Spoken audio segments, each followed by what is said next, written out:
here in Ontario. Best skaters in the world inside the Hershey Center. For the short programs of all four disciplines, Jamie Salé, David Pelletier will kick things off in pairs. They're the Canadian champions. They won Skate America over Shen and Zhao, who picked up 9 points. The world silver medalist, Scott and Dulaban of the U.S. right now with 4 points in the Grand Prix. They were fourth at Skate America.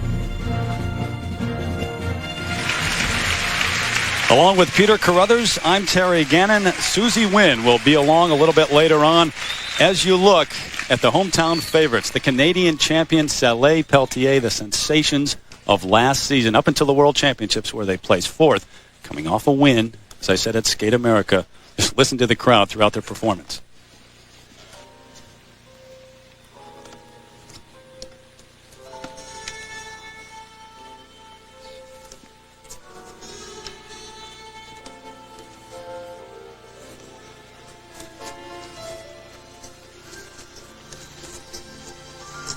They'll open up with a huge throw triple loop.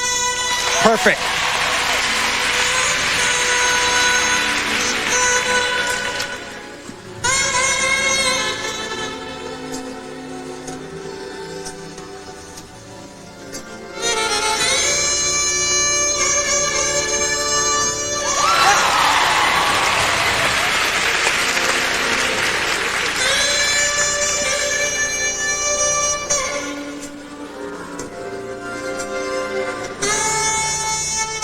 Judges want to see a nice catch and an easy set down. Look at that.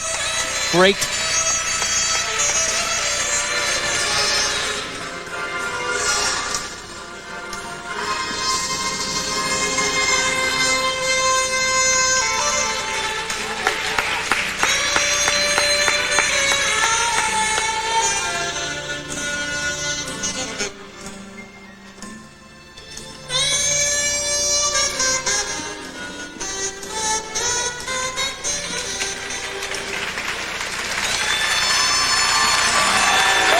Terry Gannon, you can't beat that for perfect unison. Excellent.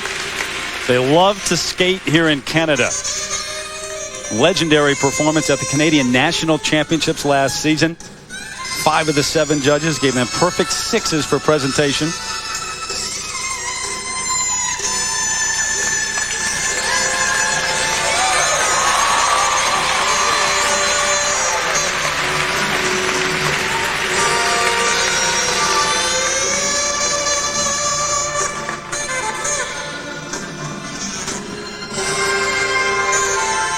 These short programs, 2 minutes, 40 seconds in length, worth 1/3 of the overall score.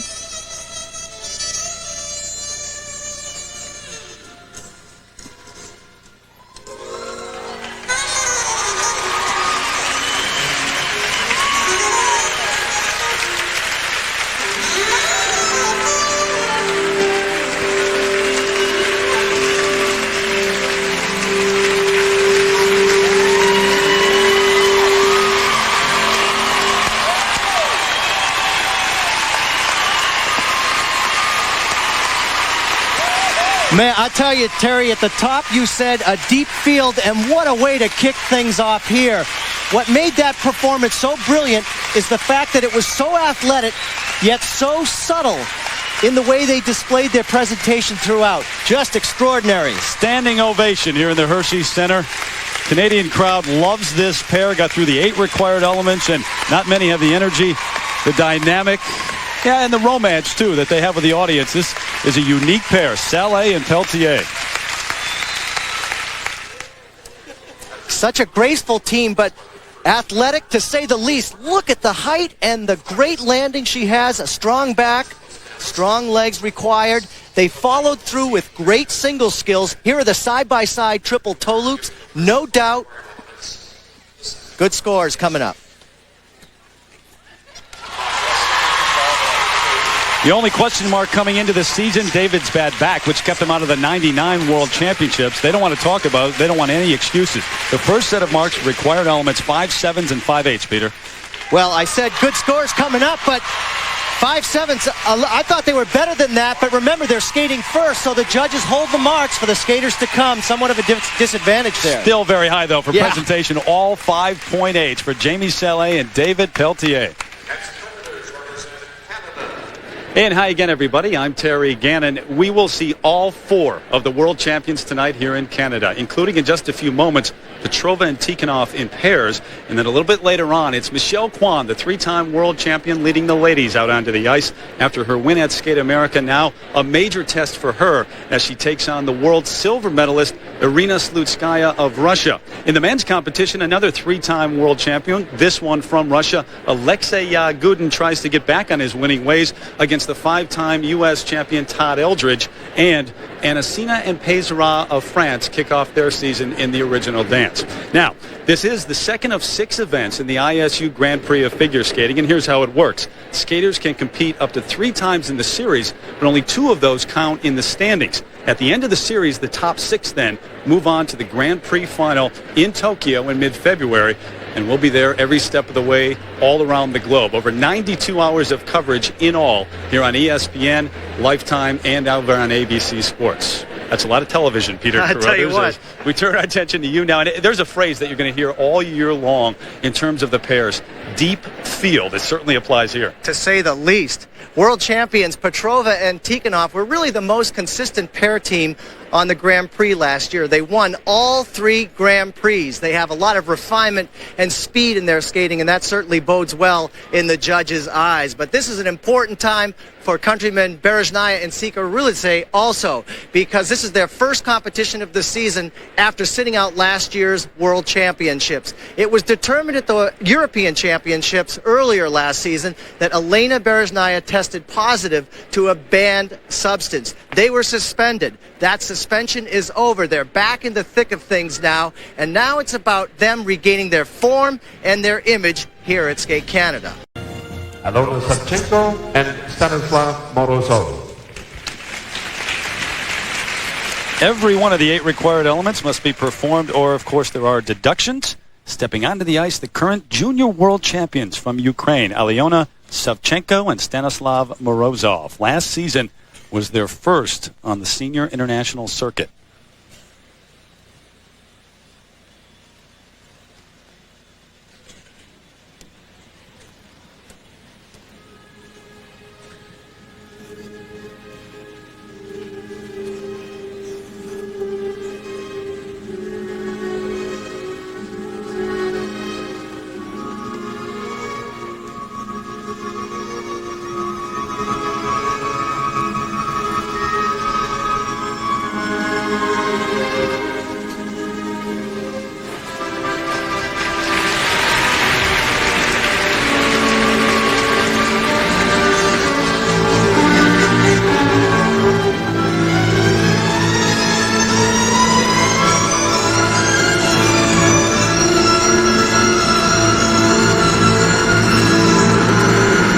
Boy, that was timed perfectly to the music. Great when skaters can really marry the music with their moves like that. Great height, but barely hanging on. You can see the strength that's required of the lady to come down 4 feet out of the air and land backwards on 1 foot. When you talk about height and measurements, he's a 6-footer. She's only 5'1", and she is only 16 years of age. They have to step onto the ice and follow a Salé and Peltier here in Canada, although sometimes when you're that young, you're oblivious to all the pressure.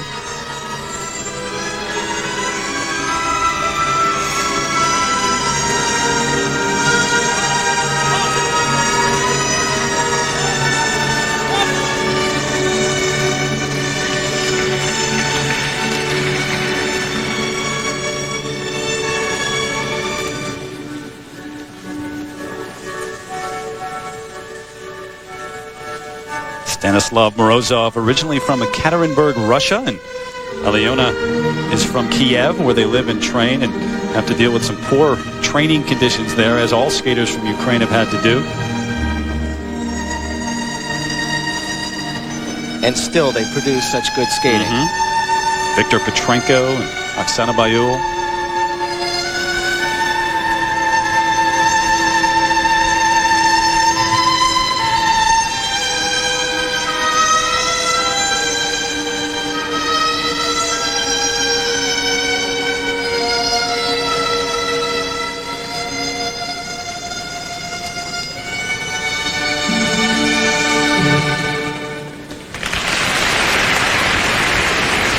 She's 16, but gaining a lot of experience, some good potential there.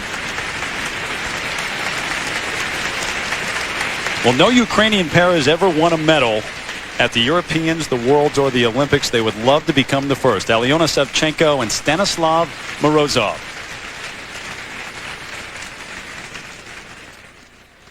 The triple toes completed. However, the judges would like to see them skate a little closer together on those side-by-side jumps.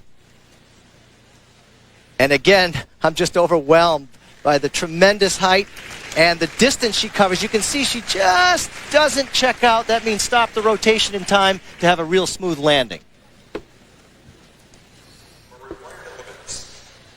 Now the marks. The first four required elements, 4.6 up to 5.3. That's a pretty wide range, Peter. Well, again, they don't have the experience of some of the other teams that are here, and that will come with time.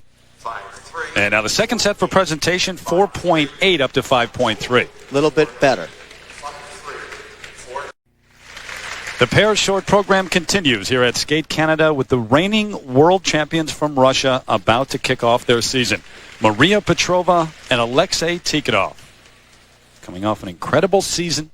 Last year they defeated every one of the top pairs in the world except for their countrymen, Bereznaya and Sikarilidze. They will skate later.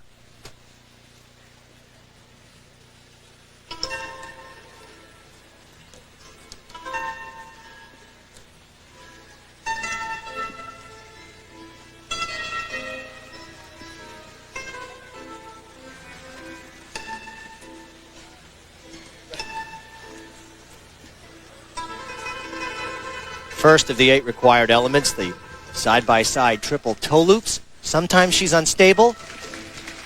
Okay, there might have been a touchdown there.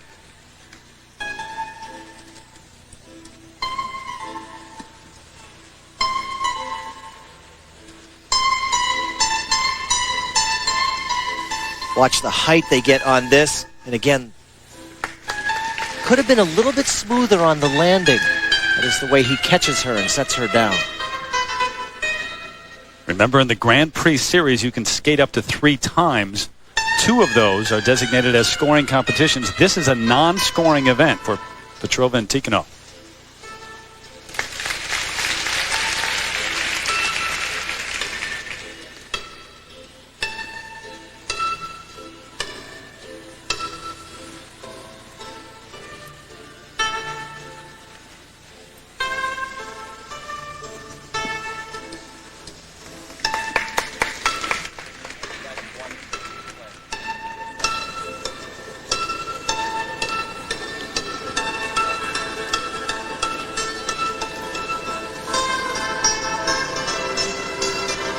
Back hand-to-hand press. She'll step through, somersault out. Variation and innovation important in these lifts. More difficult to change positions throughout the lift.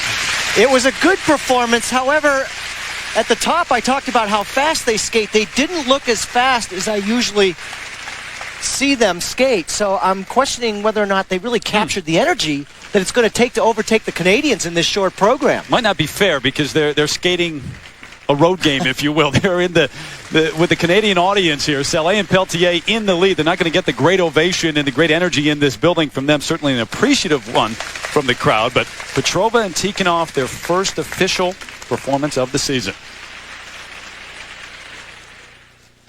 I'm checking to see if she touched down with her other foot on the landing. Let's see here. Yes, she did. That is a deduction right there. It'll be interesting to see if the judges catch that. It was hard to see, but definitely there. Huge throw, triple Salchow. I'm really impressed with her back position there. Great control.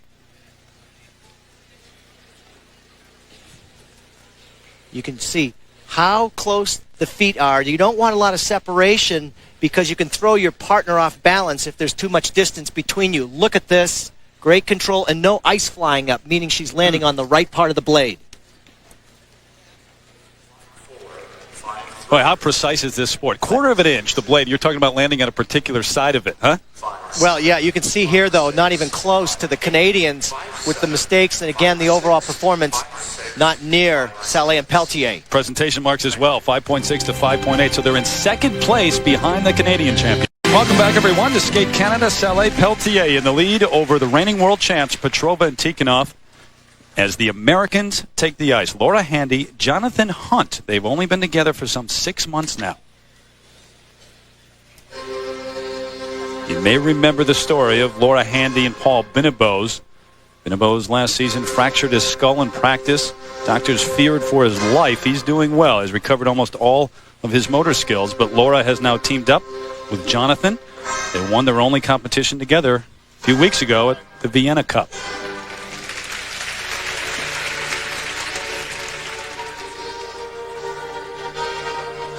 Boy, how difficult that must be to change partners like that.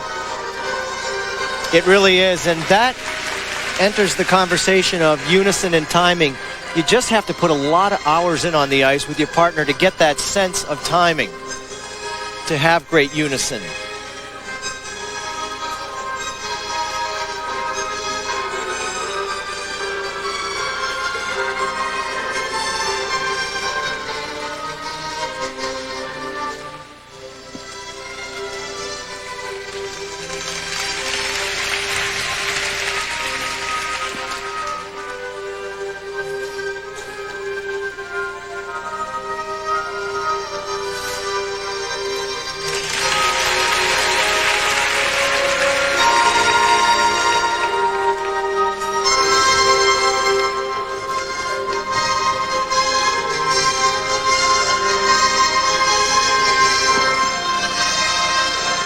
This is something that takes a lot of work. You can see the side-by-side spins falling out of unison there.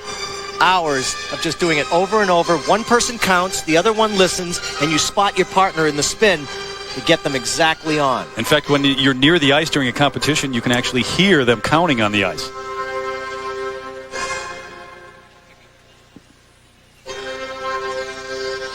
Not only is this team dealing with a very short time in terms of training together, but also they were last-minute replacements for Larissa Spielberg and Craig Joe-Wright, who were forced to withdraw because of an injury here.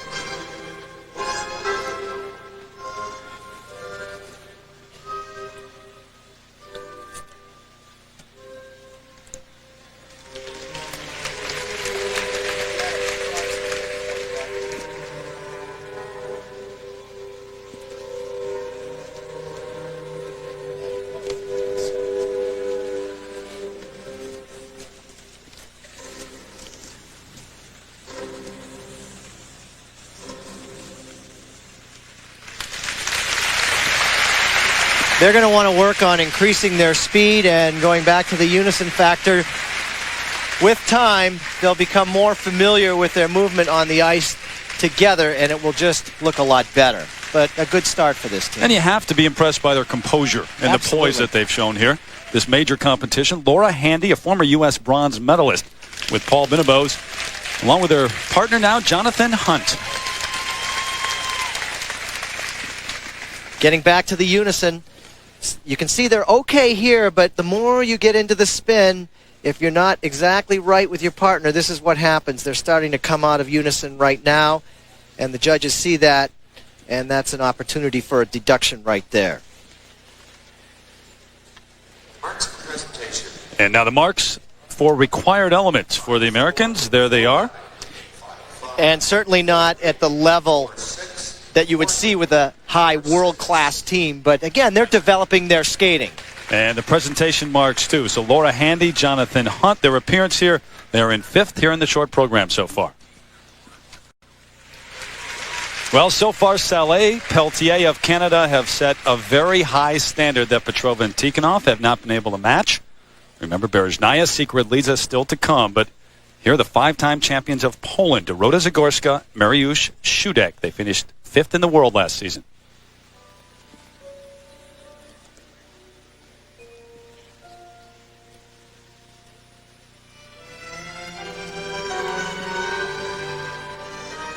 They were world bronze medalists in 1999.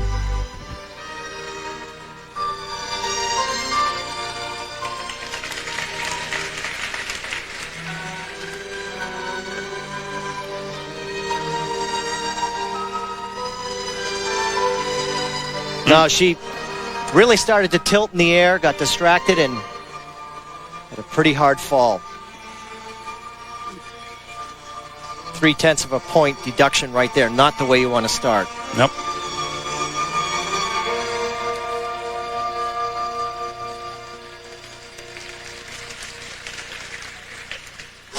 You mentioned the world bronze medal in '99 when they stood on the podium at Worlds that year. It was the first time a Polish pair had ever done so.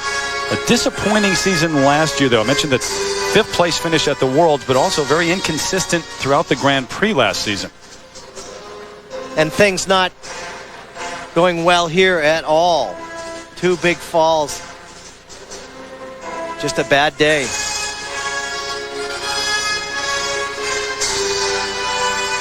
And those positions on the spins, in that sit spin, it could be a little bit lower and more stretched out. They're kind of just skating through the elements.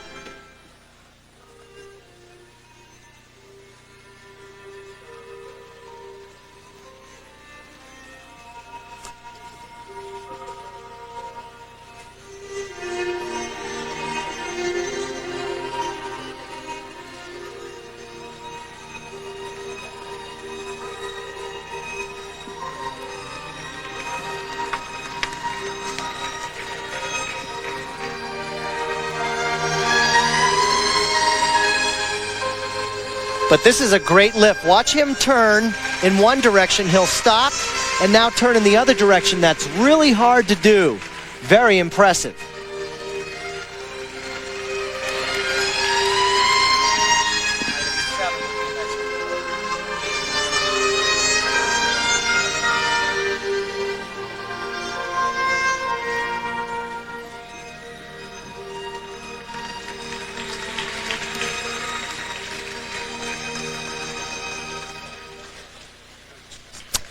That's too bad. I know how that feels. Trust me. You get out there, ready to start the short program. The timing's not there. She just was not having a good night, but you just have to get through. They can see how disappointed she is. The one good thing about the World Championships for them last season in Nice, Mariusz proposed right after that, and they were married on September 9th. Dorota Zagorska and Mariusz Shudek. Ouch, what a way to start. She's really leaning there. You could see it. Her hip hitting the ice. At this point, you're just in shock. You're going, oh no, there's 0.3 off the first mark. And now, she's still got that fall in her mind, and it continues through here. The confidence is shattered. Trying to just pick up the pieces. But I got to tell you, very impressive here. Watch how he'll pick her up, and he'll rotate in one direction. It's so hard to stop and then rotate in another direction. Very impressive. I give him a lot of credit for that. Unfortunately, the credit from the judges probably will not be as extensive. Here you go, first set for Inspired Elements. It's tough, Terry, because the former world bronze medalist, and to see 4 9s come up.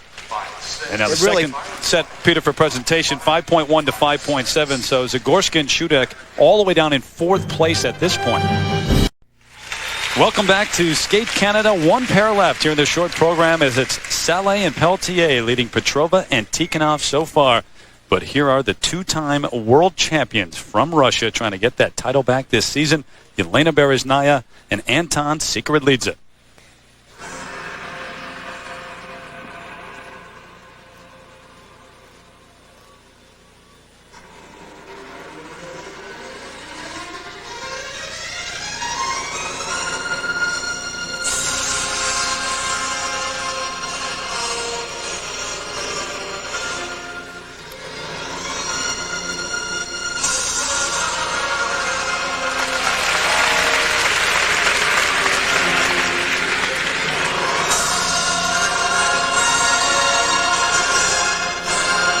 Look at the speed they gather. Going into the split double twist lift. Great coverage across the ice.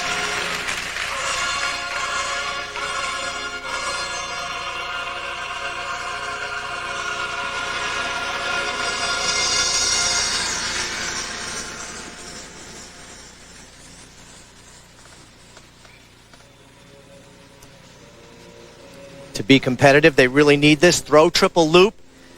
Oh, a little sluggish on the landing, but she was not going down. Very strong. They have not competed in a major event since the Europeans last season. That's a long time away from the ice and an inconsistent season they are coming off of, although they are the defending champions of Skate Canada.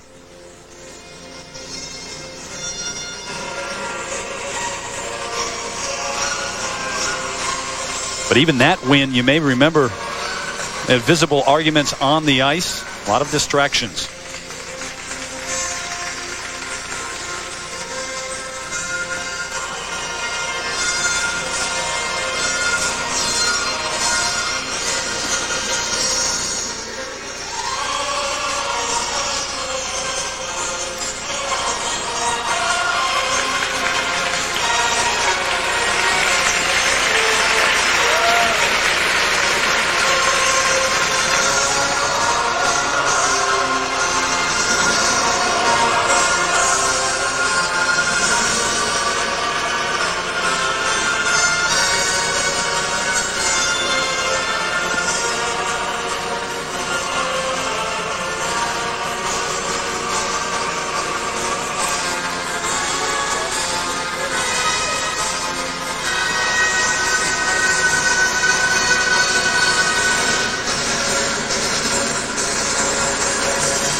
They are back in a big way.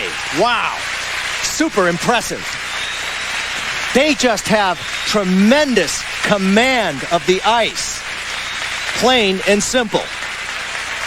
European title taken away last year, as Peter mentioned. The drug test positive for a stimulant, for a cold medicine, actually, a prescription medicine Yelena took. Could not compete at the World Championships, and they're back this season with a plan, and certainly angry about the way the year went last season. Berezhnaya and Siguridlidze more determined than ever. Look at the depth in the crossovers, the way they gather the speed. They just get down on their knees, and she launches into this split double twist lift. The coverage across the ice. This ice rink is about 200 feet long. Look how quickly they get there. And the feet nice and tight there, but she almost loses it, but no way. Competitive. And again, the coverage, the speed, the positions, all good. Very world class. This is going to be interesting and close. The Canadians lead right now.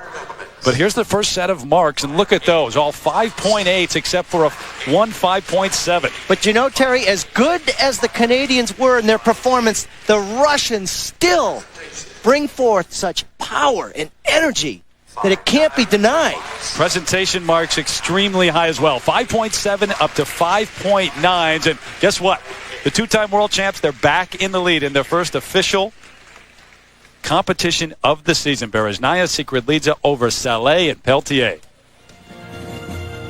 So a great start for the Russians and their counterparts from Russia. Petrova and Tikhonov a solid third place right now. Tough beginning for Zagorska and Shudek. They are in fifth. The road to the World Championships and the road to the Olympics go through Canada tonight as the ISU Grand Prix of Figure Skating comes to the Hershey Center just outside of Toronto for Skate Canada International. Hello, everyone. I'm Andrea Joyce, and welcome to the Grand Prix of Figure Skating on Lifetime Sports. Between now and Christmas, we'll be taking you around the world for the best in pair skating and ice dancing. Now, these are Olympic-eligible skaters, and they're competing for prize money, gold medals, and the hearts and minds of the judges who will determine what mark they make in this demanding and beautiful sport. Two-time world champions Yelena Berezhnaya and her partner Anton Siguridlidze came here to prove to the judges and their fans that this would be their comeback event. Why? Because they had to go up against the current world champions from Russia, Maria Petrova and Alexei Tikhonov, who last year were unstoppable. But just a week before this event, the Canadian team of Jamie Salé and David Peltier won at Skate America. Now here in front of a home crowd, they hope to win again against the world champions. For more, let's go to Terry Gannon and Peter Carruthers.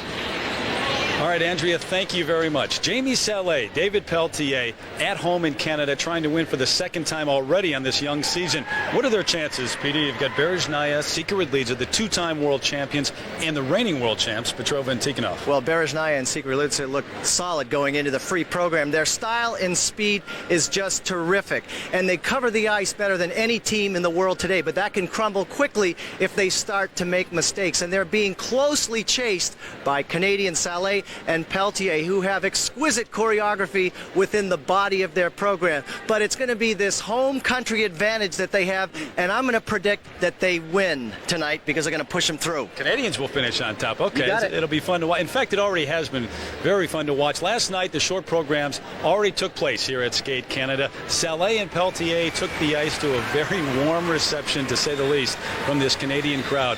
Here's how Peter and I called the action.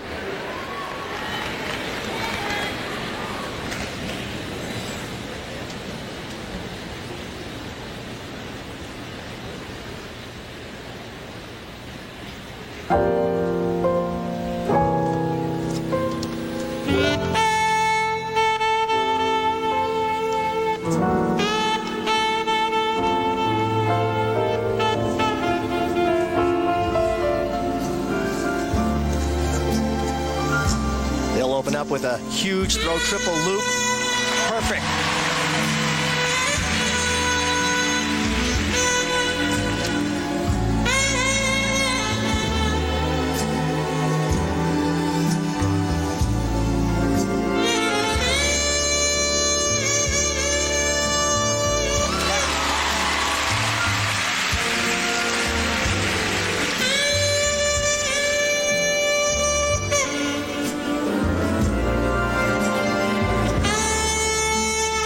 Judges want to see a nice catch and an easy set down. Look at that. Great.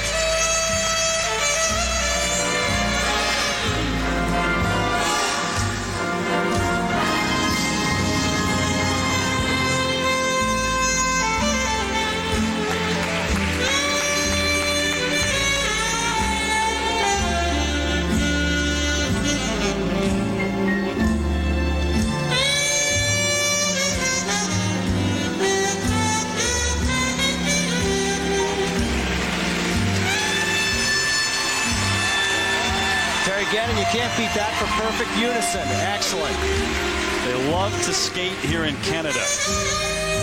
Legendary performance at the Canadian National Championships last season. 5 of the 7 judges gave them perfect 6s for presentation.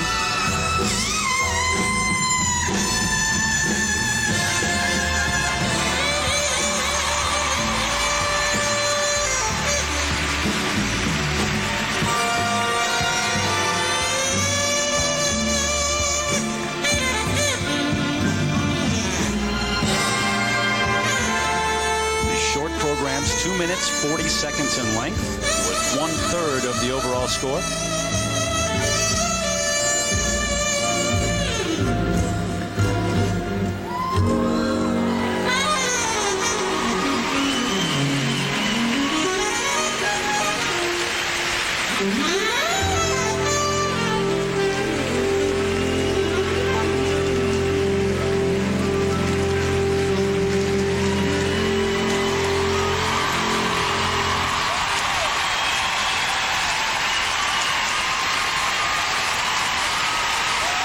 Man, I'll tell you, Terry, at the top you said a deep field, and what a way to kick things off here.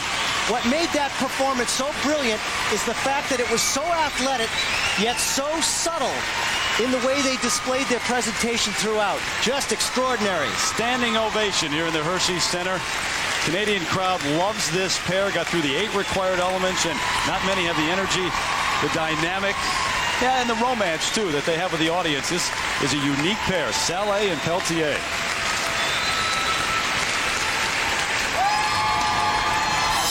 The Canadian team had skated first, so the judges kept their marks low. They would have to wait and see if they held. World champions Petrova and Tikhonov then skated, but not their best. While they made no mistakes, they skated slow and without any excitement. They placed second behind the Canadians. Then it was time for Berezhnaya and Sikirylitsa. The young Russians were nervous as they paced backstage. After the terrible season they had last year, they needed to make an impact here. Their coach, Tamara Moskvina, knew too well how important this event was to her team. They had to do well here to show the skating world that they were a force to contend with. Nervous, very nervous.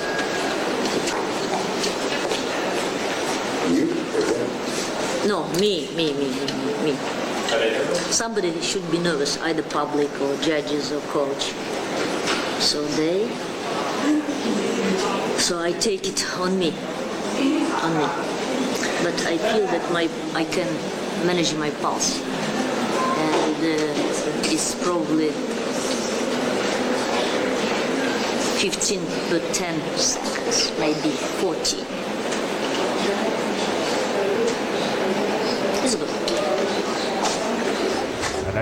Time for their short program. Tamara, too nervous to stand by the wall, elected to sit in the stands to watch her pair perform. Let's go back now to Terry Gannon and Peter Crothers and hear how they called the event.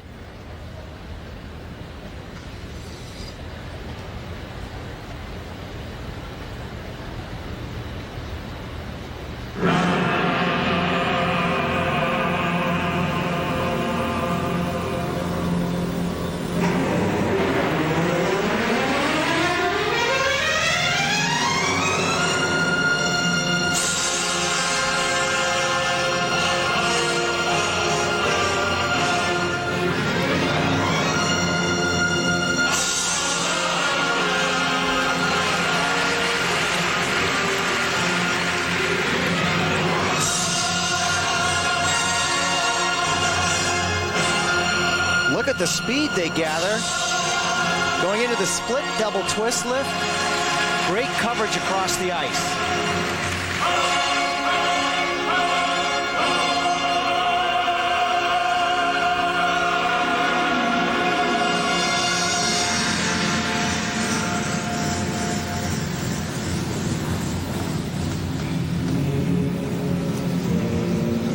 To be competitive, they really need this. Throw triple loop.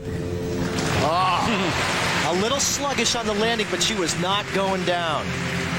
Very strong. They have not competed in a major event since the Europeans last season. That's a long time away from the ice and an inconsistent season they're coming off of, although they are the defending champions of Skate Canada.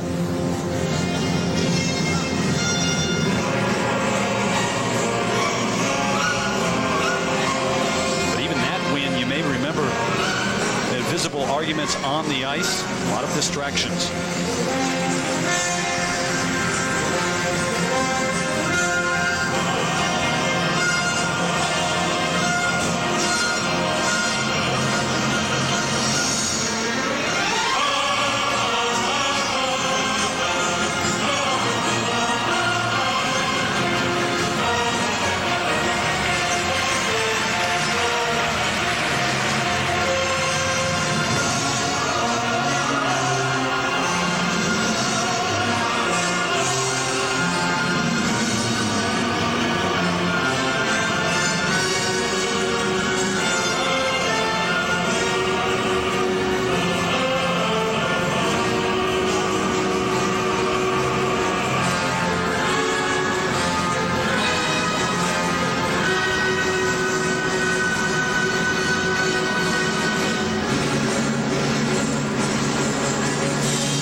Back in a big way. Wow. Super impressive. They just have tremendous command of the ice. Plain and simple. European title taken away last year, as Peter mentioned. The drug test positive for a stimulant, for a cold medicine, actually, a prescription medicine Yelena took. Could not compete at the World Championships, and they're back this season with a plan, and certainly angry about the way the year went last season. There is Naya and Sikoridlidze, more determined than ever. So Berej, Naya, and Sikoridlidze's marks from the judges put them in first place after the short program. Saleh and Peltier were second, and the current world champions, Petrova and Tikhonov, wound up in third. Whoever wins the free skate will win the event. Welcome back to Skate Canada. Earlier, Canadian paraskater Jamie Saleh arrived off the bus here at the Hershey Center, as did Maria Petrova and Alexei Tikhonov. They will skate their free programs a little later on. Right now, an American team is about to take the ice. Jonathan Hunt and Laura Handy are not expected to medal here, but for Laura Handy, figure skating has taken on a new meaning. Last year, with her former partner Paul Binabos, they medaled at Nationals. Then tragedy struck. In practice just over a year ago, Paul fell, dropping Laura and hitting his head on the ice. Brain swelling forced doctors to induce a coma to save his life. After spending 2 months in the hospital, Paul has recovered, but no longer skates competitively. A year ago, I was lost, and now I feel like I have a future again, and I'm really excited about it. In pair skating, when one of the partners is missing, so is the team. It was difficult for Laura to get back on the ice with a new partner, but her future now is with Jonathan Hunt. It's made me stronger. It's changed me a little bit. I mean, I know where my priorities are now. I mean, skating isn't as big of a deal as life is, so I think that in that sense it's changed me. So tonight, Laura Handy skates with a new perspective on life. Terry? Jonathan Hunt. Andrea, thank you very much. The young Americans now stepping out onto the ice. Laura Handy, the 20-year-old from Atlantic City, New Jersey, and the 19-year-old from Rochester, Michigan, Jonathan Hunt, in 8th place after the short program.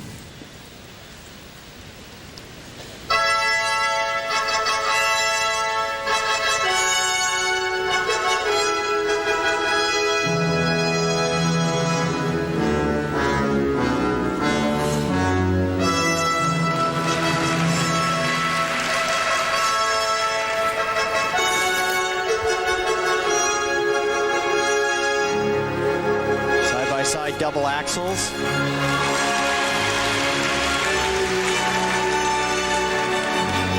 Only together 6 months. Takes a lot of practice to get the unison right, the timing down for big throws like this. Throw triple loop. And you can just see that she didn't have the confidence to get the left leg back for the landing. How long does it take to get that confidence? You mentioned the 6-month period together. That's a very short period of time. Well, my sister and I skated together almost 20 years. I don't know if we ever got it, but seriously, it's just how many hours a day you put in, but it can take up to years. By the way, an Olympic silver medal, you got it. Okay.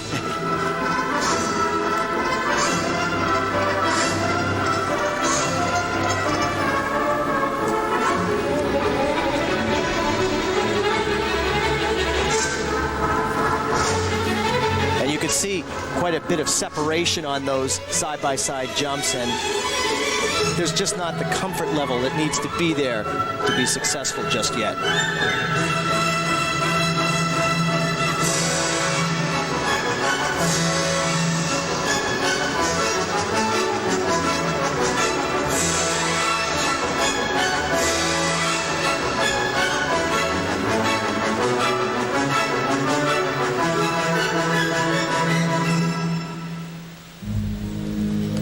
Ago, Jonathan Hunt was busy placing 5th at the 2000 U.S. Junior Championships with his former partner, Abby Gleason. Their win at the Vienna Cup a few weeks ago, their first major event. Impressive, but certainly not the field there that we see here at Skate Canada.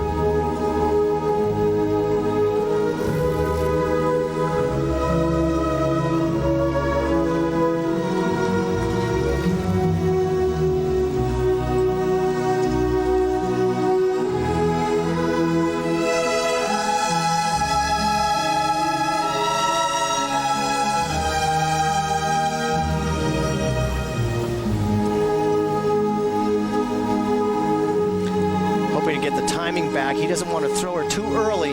That was much better. There has to be a perfect timing with you throwing your partner exactly at the right time. If you don't, she's off in the air and down she goes.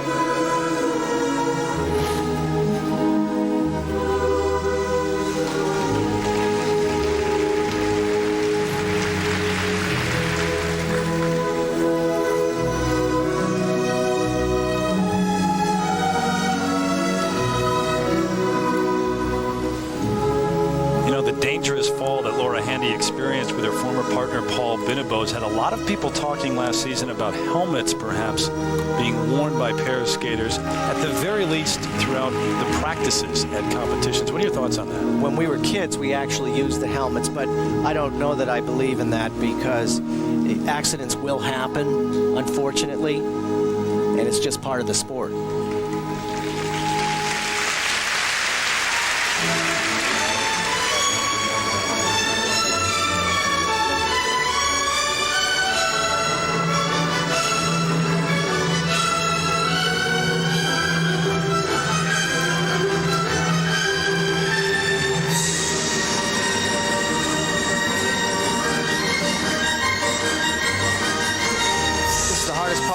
Program because in the closing seconds you've got to lift your partner. You have to still have good upper body strength and your legs have to support the weight. Very demanding.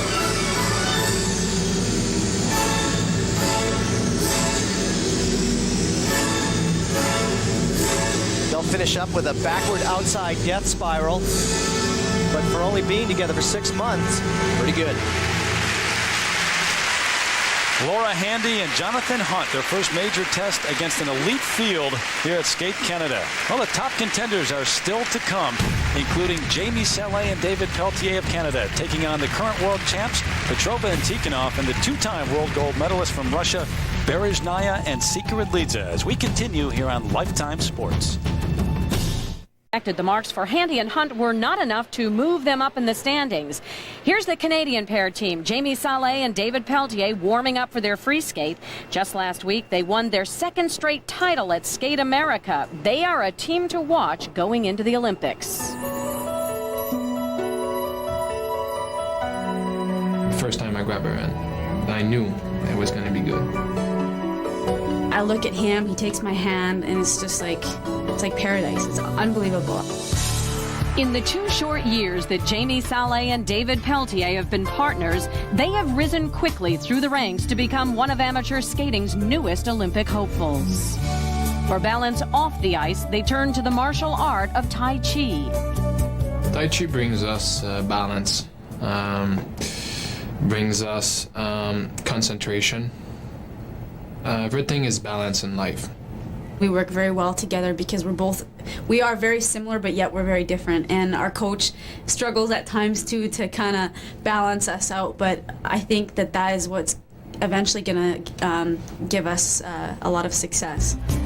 While they're celebrities in Canada today, it was just 3 years ago that Jamie was waiting tables and David was tending bar. She was about to give up singles skating completely when her coach suggested she give David a call. And I just got really down on myself and almost gave up. Like I was really close to quitting and wasn't sure that I was ever going to have another chance. The minute we stepped on the ice, you know, that it was going to work and we were going to be okay together. In their short tenure as teammates, they've developed a closeness that can be seen both on and off the ice. Tall now. Make sure you look at the camera, Katie.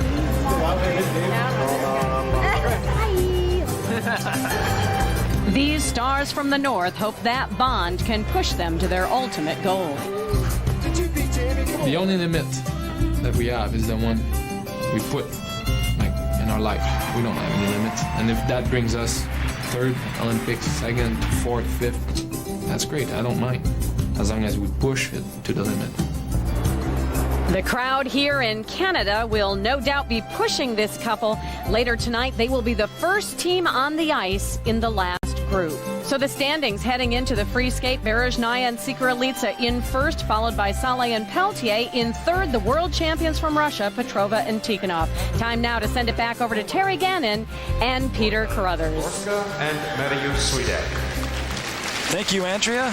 Stepping onto the ice now, the 5-time national champions of Poland in 5th place after the short program. Dorota Zagorska and Mariusz Swidek, the bronze medalist at the 99 World Championships. A disappointing year last year. They placed 5th at the Worlds in Nice and were inconsistent throughout the Grand Prix.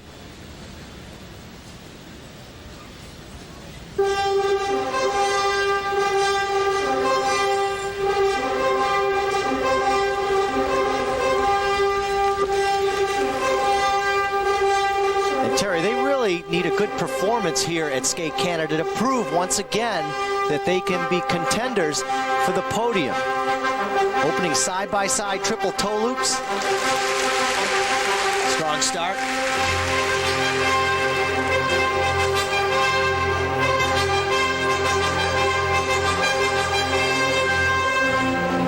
More singles jumps, side-by-side double axels, and she spills.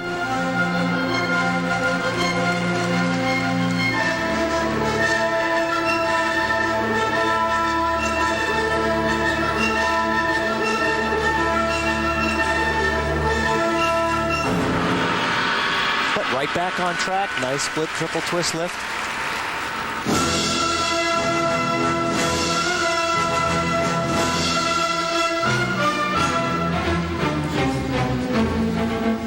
If you watched the coverage last year on Lifetime at all of the Grand Prix, you may have seen the feature done on Zagorska and Swidek. They live and train in Auschwitz, site, of course, of one of the legendary concentration camps.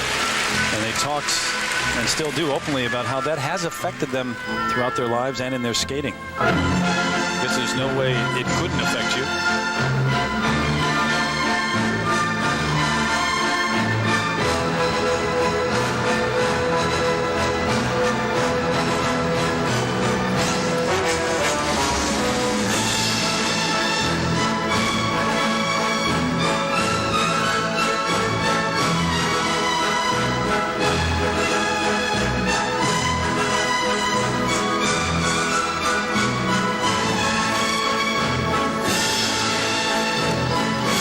Lift her, somersaulting up. All those changes of positions with different handholds, that's tough to do, and I think the audience really respects that, and right away up into an overhead lift. They have very strong lifting skills.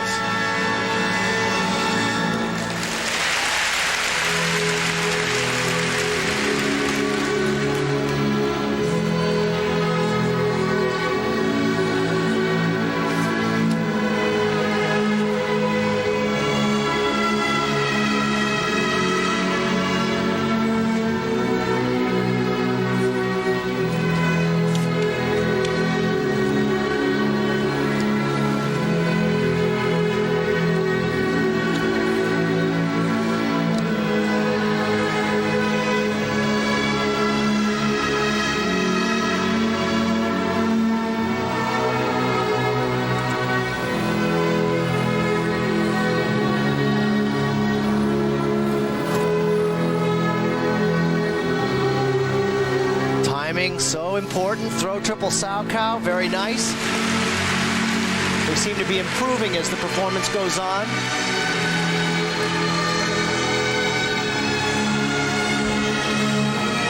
And that tells me that they're well conditioned and well trained. Again, more unique lifts with a somersault dismount.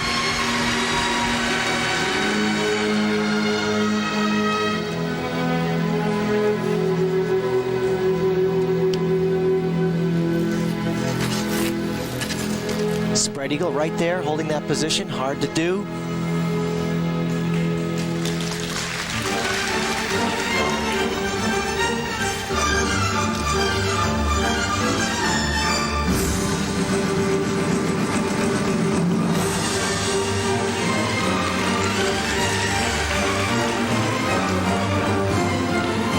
Let's see how strong they finish off. About 15, 20 seconds left. More great lifting. One hand on her hip. They're innovative with their lifts. One of the more innovative teams with lifting in this competition.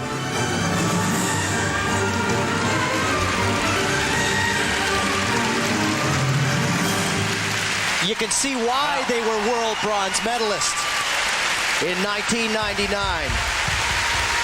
They're improving. May have been a bit of a struggle last season, but that bronze medal at Worlds a couple of years ago, they became the first Polish pair ever to do that, to medal at Worlds. It's a couple that got married this past September, and new life this season. A great start for Dorota Zagorska and Mariusz Szudek.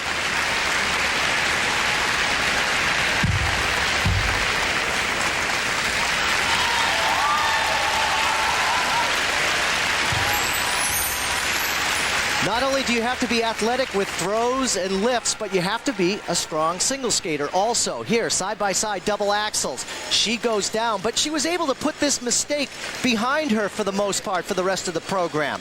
Now here is the innovative lift that they do. Watch her somersault up into a press lift. But what makes it hard is the change of position and then pivoting onto one hand right there. And again, a tricky dismount. That's tough to do. You have to learn that on the floor to be proficient on the ice. That is the best that we have seen them skate in quite some time. Now the judges' marks for technical merit, 5.3 to 5.5, Peter. Well, one mistake really in the performance, but we'll see how these marks range out with the other skaters. They seem a little bit low, but yes, you're right. They do. All has to do with range. how they place them in relation to the other skaters. Presentation marks 5.2 to 5.6 for Zagorska and Szudek of Poland. All right, thanks, Terry. When we return, the last group of skaters will be on the ice. Skaters is on the ice warming up, which includes the Canadian champions Jamie Salé and David Peltier. They skated very well in the short program, and they are hoping to upset the Olympic silver medalists and the leaders here, Yelena Berezhnaya and Anton Sikorelitsa. They skated wonderfully in the short. It was the best they had skated in some time. The greatest pairs skaters appear as two halves of a whole. Berezhnaya and Sikorelitsa, two-time world champions, were the latest in a long line of flawless Russian pairs. But leaving their home changed all that. Last year was a time of transition, life in the United States, the opportunity to see the world differently, try new things, and find themselves. But finding themselves meant losing each other. Last season was one uncharacteristic disaster after another, culminating in a disqualification at the Worlds for a banned substance found in a cold medicine. That was our mistake, that we did not look at the contents of the pills that Yelena took against cold, as we never thought that there could be something that is prohibited over the counter. Last year was real disappointing, and we just okay, we have to pass this by and go forward, do what have to do. Forget about all kind of problems and just look forward and just be great. With last year firmly behind them, it is a brand new day and time for a totally new approach. We tried something very, very new, and nobody does that yet. This program must have a lot of feelings and expression, all it's like little movie. We are actors. Chaplin, the American comedy icon, is the inspiration for this year's free program. Legendary coach Tamara Moskvina realized that it was time for the world to see this classical pair in a different light, and more importantly, for them to learn to take themselves less seriously. It's interesting to try to do something special, something more than you can. I feel real fun now to skating together and skating on the ice. Even more fun than usually. It's more fun, but it's very, very hard and difficult. But rising to a challenge may be what they do best. I always compare like a disastrous thing that happened to us with the avalanche, let's say avalanche. When avalanche happens, it takes everything away from the mountain down, and nothing survives. But I say, look, you are still alive. You are still good skaters. We are still will be competing in the next competition. All the bad things, I think it's done. No more. Maybe it's good because, you know, it's a road, it's a long road, it's a difficult sports road, and everything's possible in this kind of road. Back here in Canada, the warm-up is over. We will see how they do in just a little while. So once again, here are the standings as we enter the free skate. Berezhnaya and Sigralitsa in the lead, followed by Saleh and Peltier. Let's send it over now to Terry and Peter. All right, Andrea, thank you. A brand new season for all of these pairs, but there is one that has already won in the Grand Prix Series this season. A big win at Skate America for Jamie Saleh and David Peltier, the reigning Canadian champions, and now they get to skate in front of a Canadian crowd.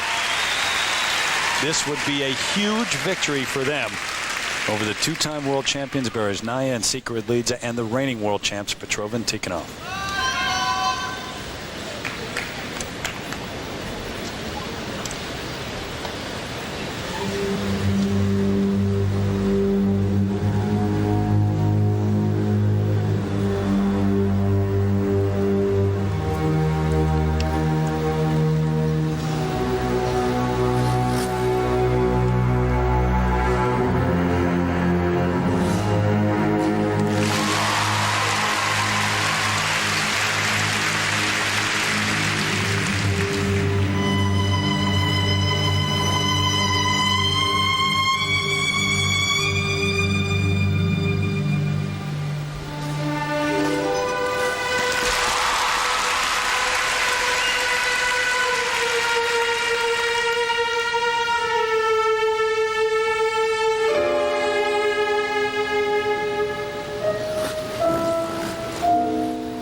Split triple twist lift. So far, perfect pacing. They want to be careful not to get too excited. Skating in their home country, keep their timing together.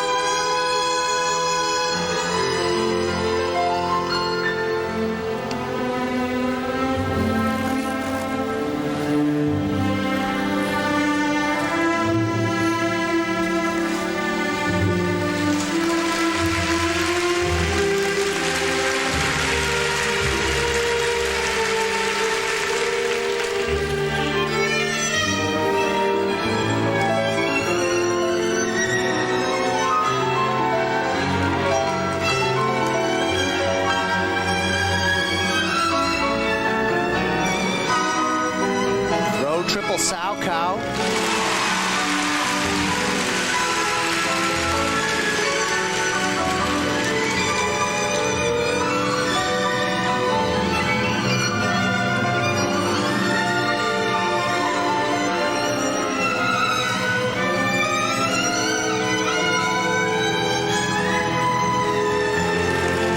Great coverage across the ice. What we have here is outstanding choreography with very difficult pair elements that so far are just great. Their choreographer, Lori Nickel, is from this area. Also the choreographer, of course, for Michelle Kwan.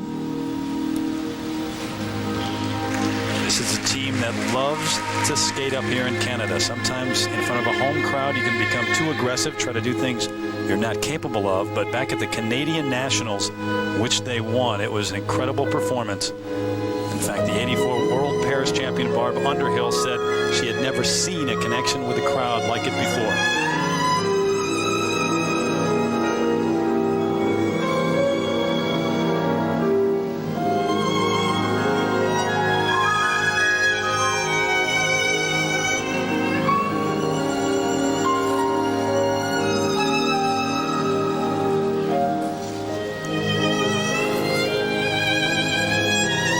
Just stepped right up into the double as she singled her double axel.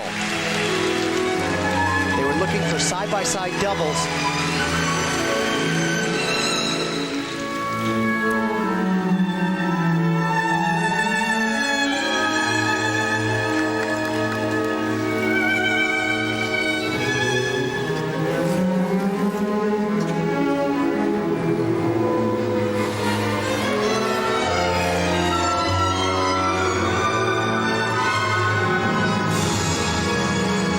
The release to no hands out of that lift. The timing and positioning has to be just great.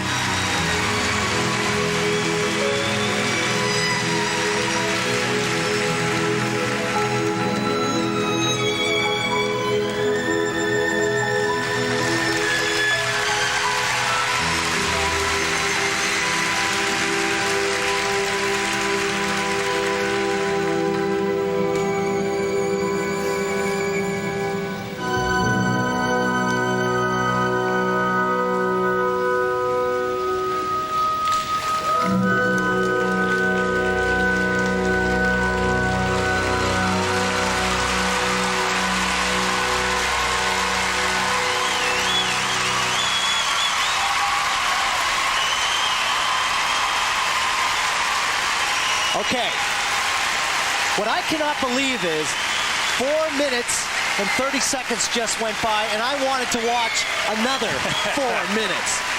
Exquisite. You and everyone else in this audience. 3 years ago, Jamie was serving coffee at Joey Tomato's restaurant in Edmonton. David was pouring draft beer at the Molson Center in Montreal. Now, they are the darlings of Canada. And everyone out of their seats here in the Hershey Center. And their rivals, the Russians, it has been said by Coach Mosvina, who coached 3 pairs to Olympic gold, if there's any rival going into the Olympics for Berezhnaya and Suguri, would say it's this team from Canada. The World Championships this year, of course, right here in Canada, in Vancouver. They will be one of the favorites. The throw, triple sow cow. Notice how close together they are. That's just what you want on a throw like this. And she lands it with confidence and authority. Now the hands are crucial here. You have to have perfect placement to have these lifts balance out. And she'll pivot into another star lift position. And again, they are really moving across the ice. They go from one end to the other. But this could be something that will come back to haunt them in their scores. It's not a deduction, but it just doesn't get the technical merit that they're looking for because she singled her axle. We'll see how much the mistake cost them. Now, for technical merit, 5.7s and one 5.8. It's clear right there, Terry, that there is now room for the Russians with that small error. You know, they skated first in the short program. It hurt them. The judges had to leave room, and now the error here, it may hurt them again in terms of the top pairs. Presentation marks, those are higher, Peter. 5.8s, 5.9s. Still an outstanding program. So Saleh and Peltier have the lead for the moment, but the teams that own the last 3 World Championships are still to come. Petrova and Tikhonov are next. p.m. Eastern. Backstage, the leaders, Saleh and Peltier, discussing their performance. How cheeky was the last one? The toe felt all right, like the same as every day. That's something that... Yeah, they didn't notice. I know, I tell you, I can feel really it was? Yeah, I just pulled in and then... At least you did it. And there's Anton Sigurilitsa. Now, we're told that there's a problem with his partner Yelena's costume. We'll try to find out more and let you know. But right now, let's send it over to Terry and Peter. Andrea, thanks. The reigning world champions stepping onto the ice. In third place, though, after the short program, Maria Petrova and Alexei Tikhonov. They were perfect during the regular season of the Grand Prix last season until they got to the Grand Prix final where they placed fourth. Trying to have another great year. It will not be easy. Berezhnaya, Sigurilitsa are back. Saleh, Peltier are even better.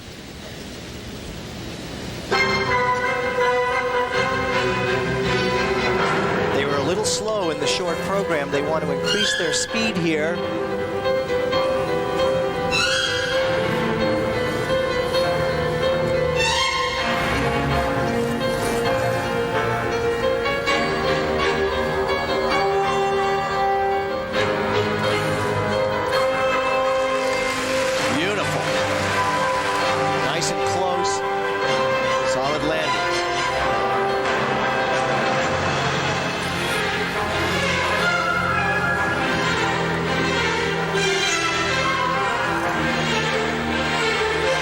Sequence of jumps. Now watch, they'll step right up into side-by-side double toe loops.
Win is always a win, and you'll take it when you can get it. But this one would be even sweeter because Petrova and Tikhonov have never beaten Berezhnaya and Sigurilitsa. Remember, Berezhnaya, Sigurilitsa did not skate at the World Championships last season, and Maria actually used to skate with Anton Sigurilitsa. They were two-time junior world champions together.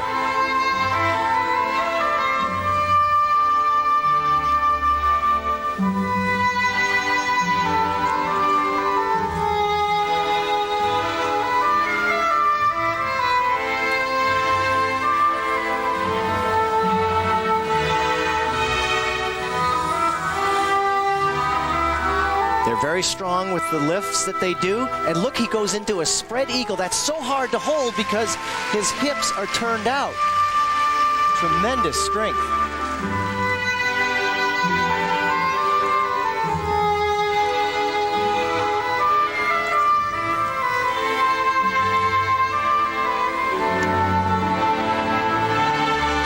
A little bit hesitant on this throw double axel. However, she does what she needs to land it. I don't see the relationship between these two that I saw between Peltier and Saleh, nor the emotion. But sharper than they were in the short program. Definitely.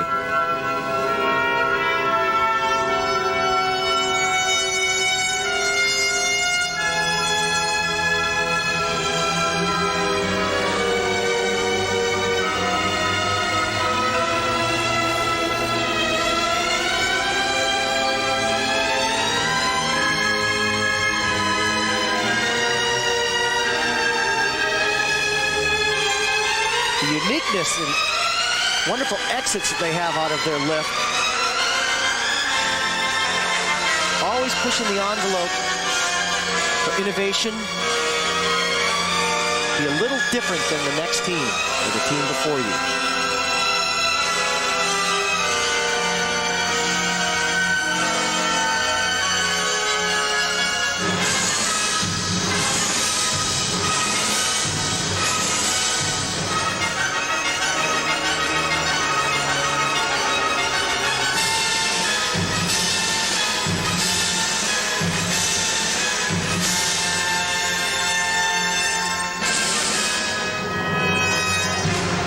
Terry, they turned in a very strong performance. You have to reward them for the difficult lifts that we are seeing. Very acrobatic. Is it enough? I didn't see the relationship between them that I saw between Saleh and Peltier, so I say no. They were in the top 3 after the short program, so if they win the free skate, they are the gold medalists here. Petrova and Tikhonov, the reigning world champions.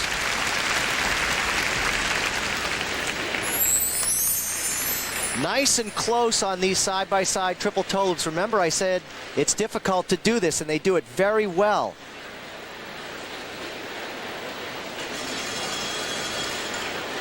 And I really respect how they get into the positions like this one and then release. Look at his feet turned out in the spread eagle. That's so hard to do.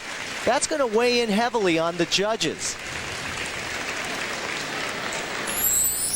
So Petrova and Tikhonov await their scores. Yelena Bereznaya on the ice warming up right now. Let's get a report from Andrea Joyce. Terry, there's been a lot of running around backstage for the last hour. As it turns out, Yelena Bereznaya forgot her costume for tonight's performance, left it at the hotel.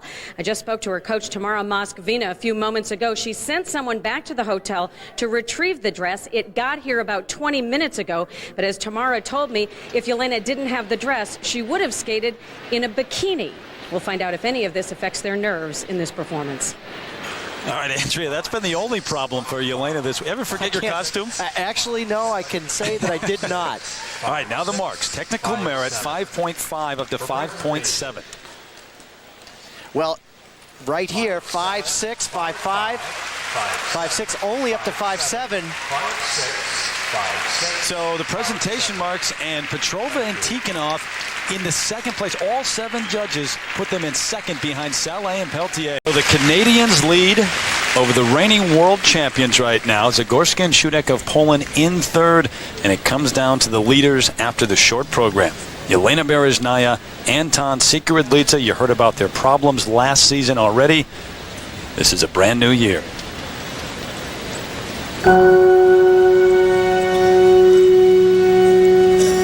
And this is a brand new program and a major departure from their trademark lyrical classical style, Peter. He is interpreting Charlie Chaplin, and that will be the theme throughout.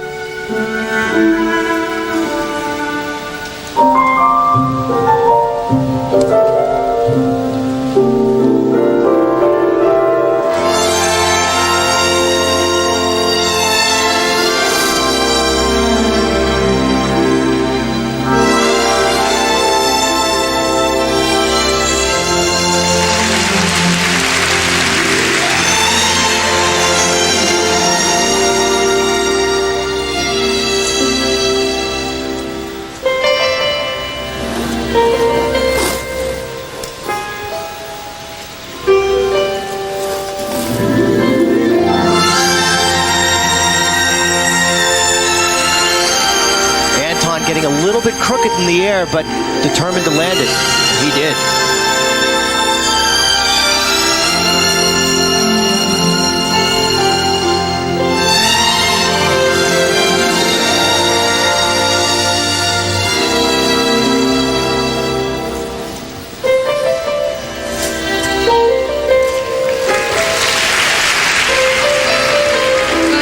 Split double twist.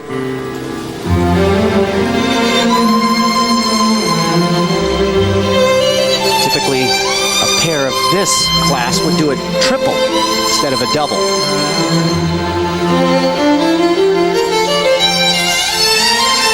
Oh, wow, that was a huge fall. Remember the mistake by Saleh and Peltier, the current leaders. We'll see how they compare in the eyes of the judges. Long way to go still, though, for the 2-time world champs.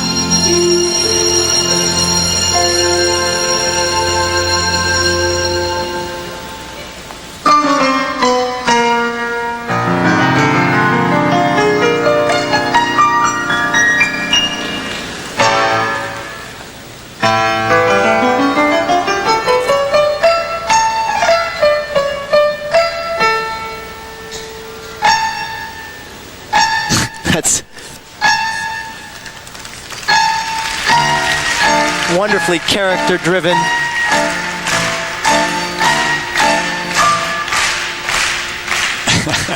And much different than we're used to from Naya and Secret Leads. Does it work, you think? That's nice to see diversity like that.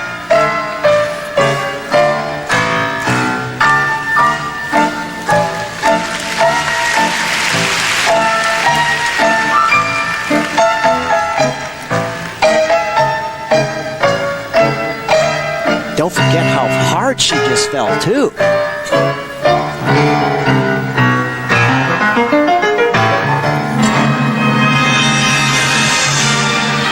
Now remember, the big fall she had, she's got to get her confidence back on this throw triple loop and not have another repeat of a fall. Stumbling there a little bit, the foot going down.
Year at Skate Canada, numerous mistakes, but they still won.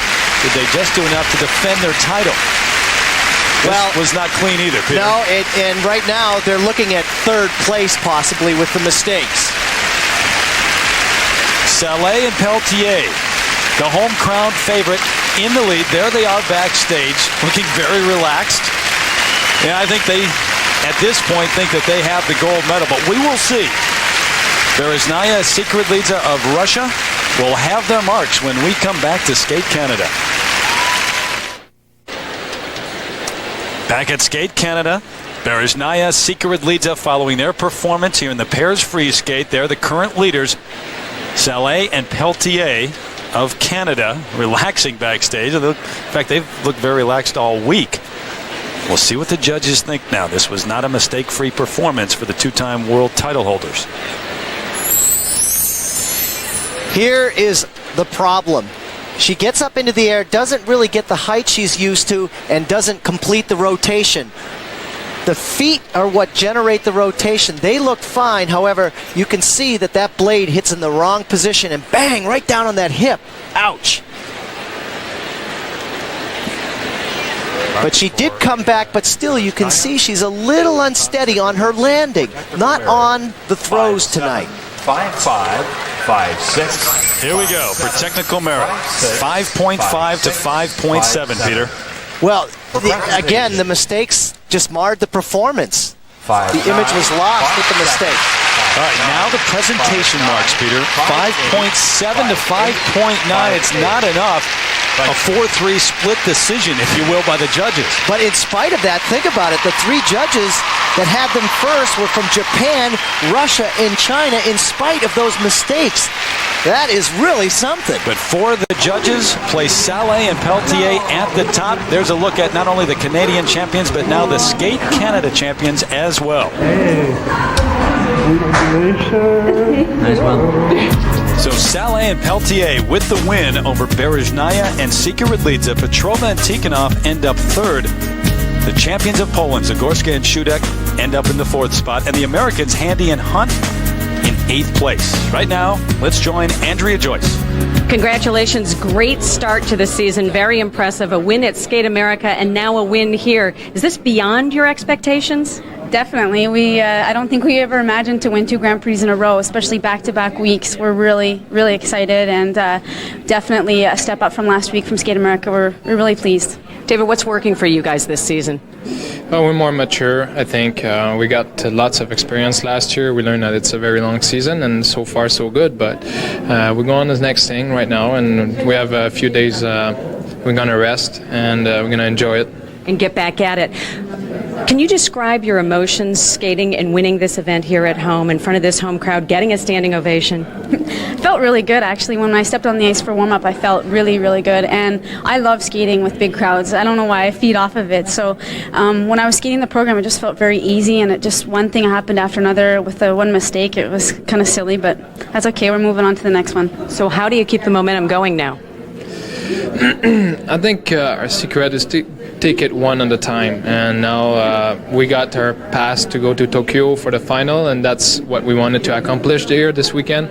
And the next one, I think we're just going to enjoy being in Paris. Well, you did it. Have a good time. Congratulations again. Thank you. Thank you. All right, let's send it over to Susie Wynn.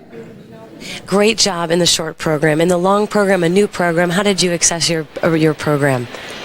You know, it's interesting for me to skate in this program. I think it's for us because it's new program and it's completely different program for us. And I think it's completely different program for even pair skating, and not usually. And it's difficult because we want to put everything together, good elements, good motion, and now we're on the road. You're definitely on the road. Now, you forgot your costume this evening. Did that put you off at all? Oh, I have not met a little bit. For a while I was like, okay, what should I do? But everything fine. Thanks for people who helped me. Yeah. Very good. Good luck to both of you. We're glad to have you back. Runs middle. Right now he has 7 overall in the Grand Prix. Hi again, everybody. Terry Gannon along with Peter Carruthers. And Peter, look at Alexei Yagudin, what he comes off of at Skate America, the upset loss. The only positive thing to take away from that is that it was a non-scoring competition. So he lost nothing in the standings, but he knows he's got to turn it on now. Well, he was totally exhausted at Skate America, upset by Timothy Gable. He said, basically, all I could do was survive Skate America. Here he's got to get his jumps back on track and show some energy in his skating to get the big scores that a 3-time world champion like himself can get. Todd Eldredge, a 3rd-place finish at Skate America, but a gutsy finish. He injured his back in practice, fought through it. So an impressive performance from him. Different situation here, though. Well, Todd Eldredge's coach, Richard Callahan, put it real simply. He said, this is like starting over. Todd Eldredge is a world champion, but he has got to be aggressive. He's a great competitor and certainly one that can step up to the plate and deliver the goods. But right now, here at Skate Canada, he's got to prove that to the judges once again. Well, here are the 8 required elements here in the men's short program. It's 2 minutes and 40 seconds in length. And remember, it's worth 1/3 of the overall score. And the men's short program gets underway with the 3-time national champion of Japan. And he is still only 19 years of age, Takeshi Honda. And when he is on, he is very, very good. Talented skater. 10th in the world at Nice last season. Very solid choreography in this performance. It's all about putting the jumps and the spins together to make it great.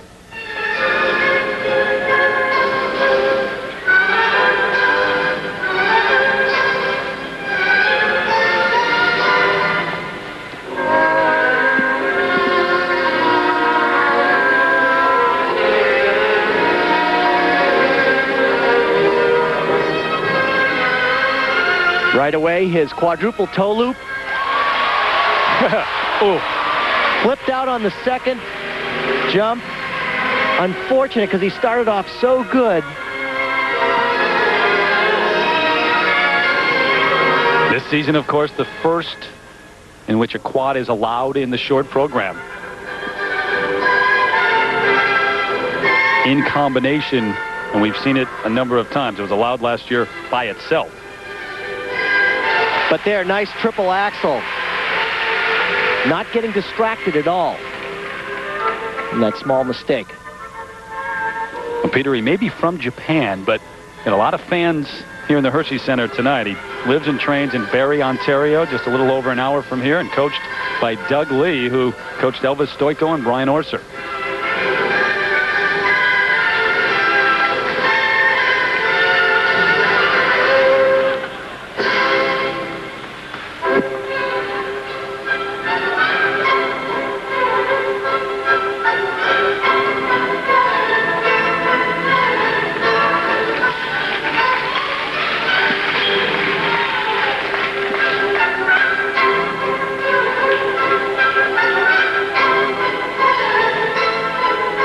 Again, leaning and flipping out that awkward position on the landing. He's capable of better than that, and he knows it. That'll cost him.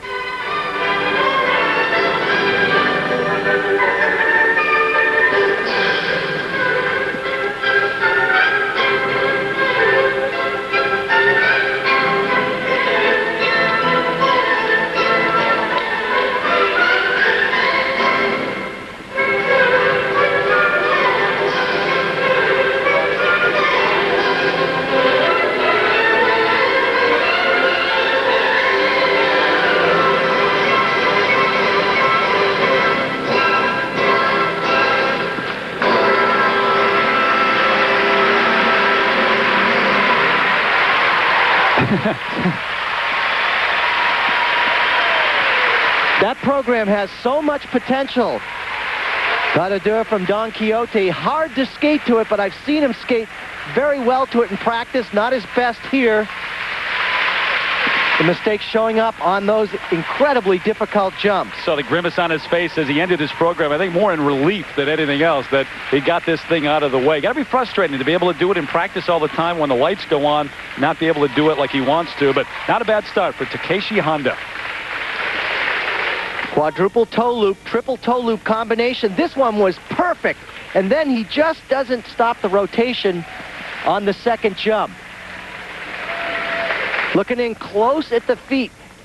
Look at that foot vault him up into the air. That was fine, but it's what's going on right here. Nice tight position with the legs, but it's the body that's starting to lean that will take him out of this jump and cause the deduction. Now he'll skate into this triple Lutz with footwork, have to precede it with footwork. And again, that same flipping forward. He's got to be angry with that. There'll be 2 sets of marks, as always. The first 4 required elements for Takeshi Honda. There they are, 5.0 to 5.2. 5-1. Disappointing, but you can just see how Cruz look-alike go in there.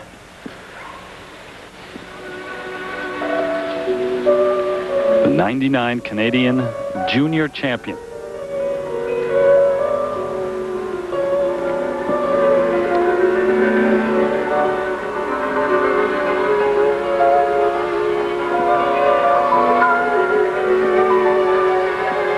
Triple combination will be the triple Lutz, triple toe loop. Now he steps up and delivers the goods very well.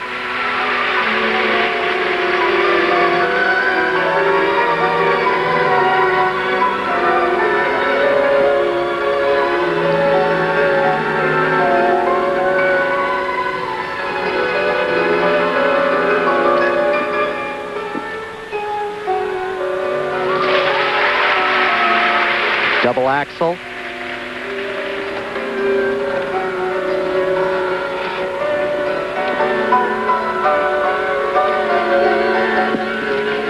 I think what Fedor has going for him is he's got a good balance of athleticism and artistry. He's got the genes, too. His mother happens to be Marina Zueva, who is best known for her work with Gordieva and Grinko.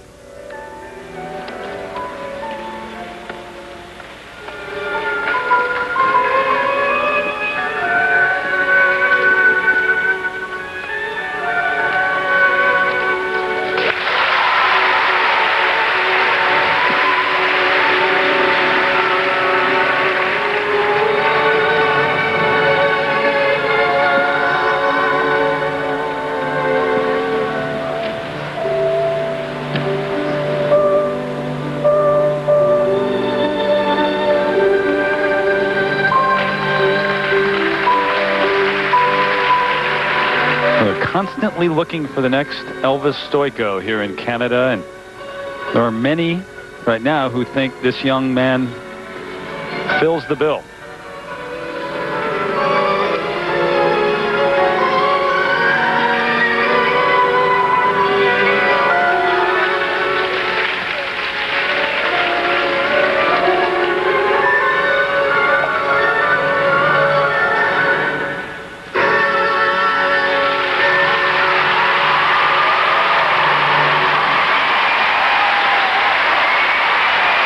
I'll tell you, he's got a lot of ability to perform to the music and really bring nice choreography to that and bring out a good character on the ice. Very talented. He's not the only one standing right now either. A standing ovation here in the Hershey Center for the 18-year-old from Ottawa, Fedor Andreev, who they predict big things in the future. 2 back-to-back Junior Grand Prix event wins last season and a 5th-place finish at his first Canadian Senior National Championships. Gets up into the air just fine on this triple Lutz and then follows through to the triple toe loop. No problem. Good way to start. Got a feeling he's going to have a large collection of stuffed animals before it's all over, huh? Just organizing them right now. The first set now for required elements. That's a wide range. And this audience certainly doesn't appreciate that. Wow, all over the place. 4.4 to 5.3. There's his mom, Irina Zhao. Low scores, but what I'm looking at is what he's got behind his skating outside of the required elements, and that's the presentation, and these should be better. Well, they're better, but again, they're all over the map.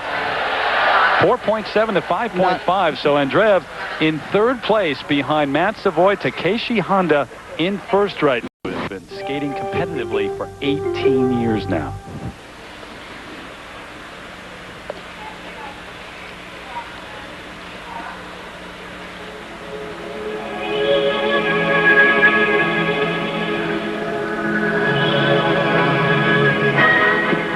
Back is not 100%. It stiffens up on him, but he says he's fine to go.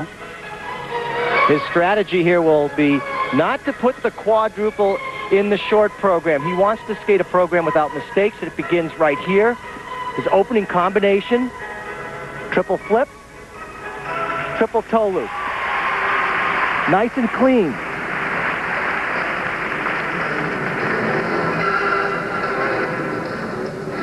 Again, if you're in the top 3, the way the scoring breaks down, you go to the free skate. If you win that free skate, you can win. You are the overall champion. And that's exactly what his thinking is. And that's why he's saving the quad for the free program. Mm-hmm.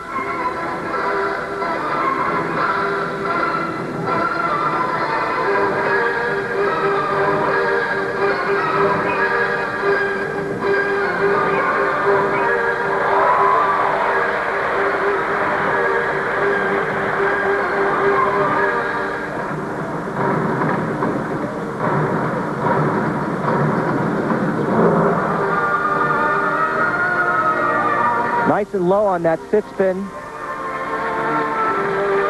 And look how he spins right in one spot. That's what allows him to spin as fast as he is.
With emphasis at the end. I'll tell you, this guy has got to feel pressure to skate well.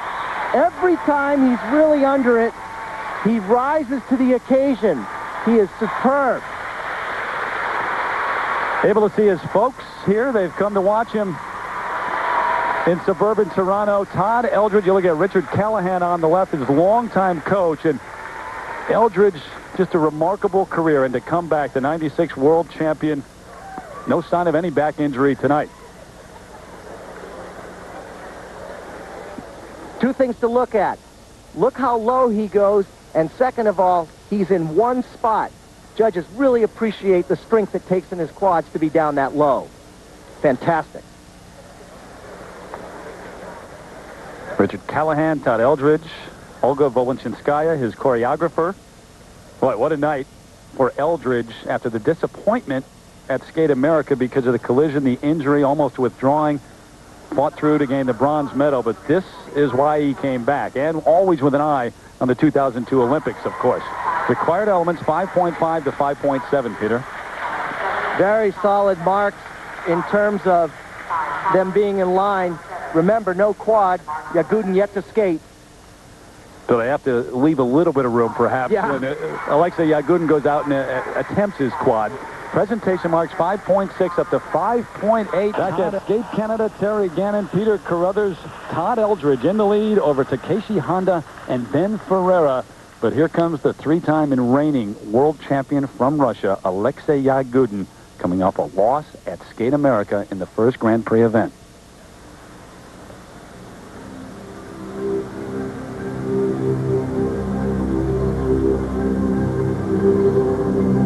And unlike Eldredge, he does have the quad planned in this short program.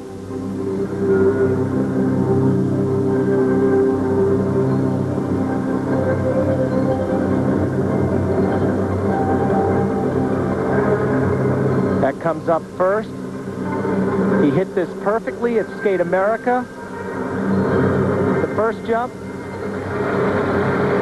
And really struggling. You can see how that curled around the corner on the second. Not a good setup there.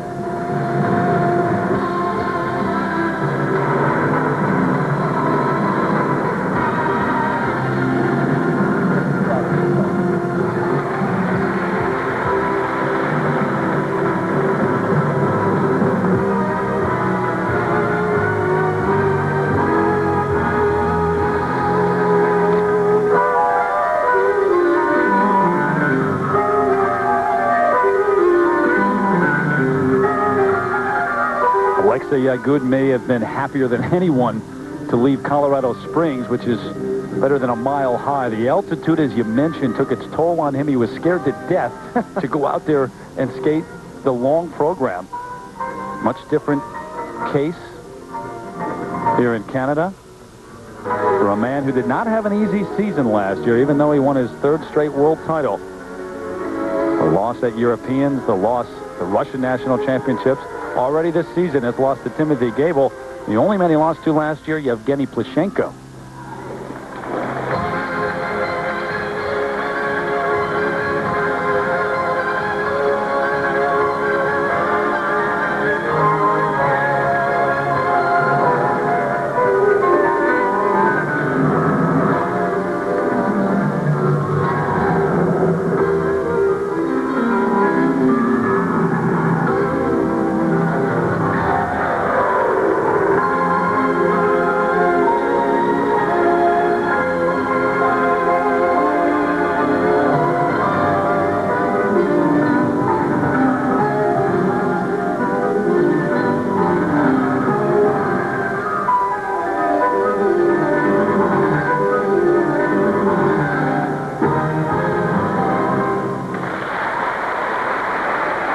Like you said, I think he was just glad to get out of Colorado Springs, but I see there's a fundamental problem with his quadruple toe loop in the beginning of the program. Todd Eldredge was brilliant a few moments ago, backstage, waiting to find out what the judges think about Alexei Yagudin, Peter.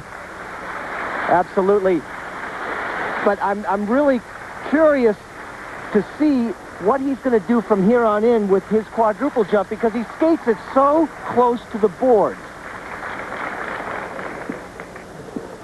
Today after practice, I asked him, why do you take this quadruple toe loop so close to the boards? And he said, because if I keep it in the middle of the rink, I start swinging my legs and I can't get the rotation I need. But I think he gets spooked being that close to the boards, and that's what happens when you are in that situation.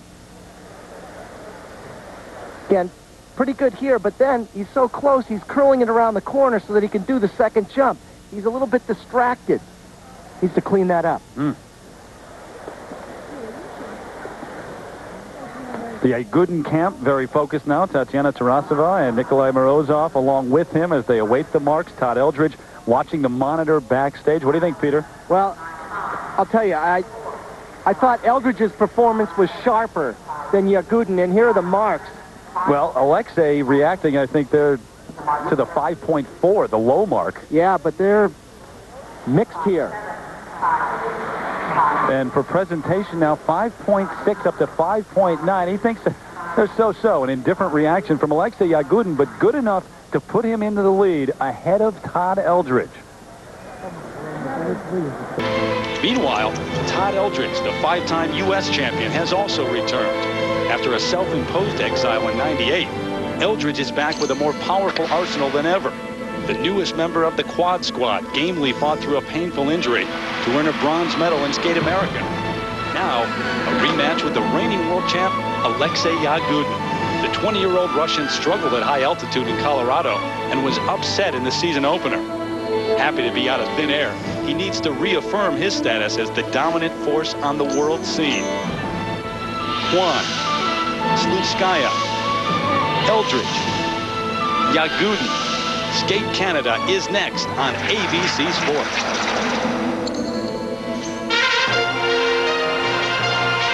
The second of 6 events in the ISU Grand Prix of Figure Skating brings us to suburban Toronto. A great look at the downtown area and the skyline here. One of the great cities in Canada. And we're about 30 minutes away in the town of Mississauga inside the Hershey Center as we welcome you to Skate Canada, presented by MCI WorldCom. Michelle Kwan has already arrived here at the Hershey Center. The 3-time and reigning world champion will take on Irina Slutskaya, the world silver medalist, a little bit later this afternoon. And hi, everybody. I'm Terry Gannon. The Grand Prix of Figure Skating rolls on. This event number 2. There are 6 in all across the globe. Skaters can compete in up to 3 of these, but only 2 count in the standings. At the end of the series, the top 6 move on to the Grand Prix final in Tokyo in mid-February. Right now, the men on the ice warming up. They're about to decide the gold medal here. We welcome in Olympic silver medalist Peter Carruthers. What a great matchup. Alexei Yagudin taking on Todd Eldredge. How do you size it up? Well, what we have here is a 29-year-old world champion who's on the comeback trail trying to pull off a victory against a 3-time world champion who's only 20. In first place after the short program, it's Alexei Yagudin. Now, Yagudin's strength is definitely his great big quadruple toe loop, but his stamina and conditioning can undermine that here at Skate Canada because he doesn't look like he's in great shape. For Todd Eldredge, who's in second place, he always comes into competition very prepared.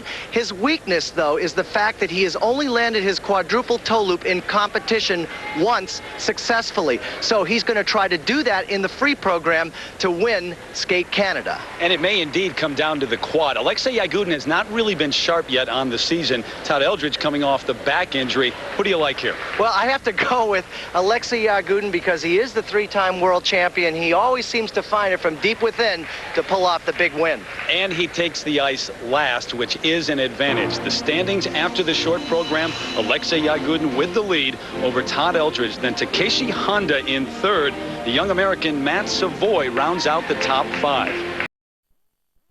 And we get things underway with the 96 world champion, Todd Eldredge, in second place. And perhaps at a disadvantage in terms of the skating order. We mentioned a moment ago, Yagudin will go last. Todd Eldredge has to start things off among the top contenders here. And he hasn't looked 100% sharp with his quad in the practice. So this is important for him to try to do it here.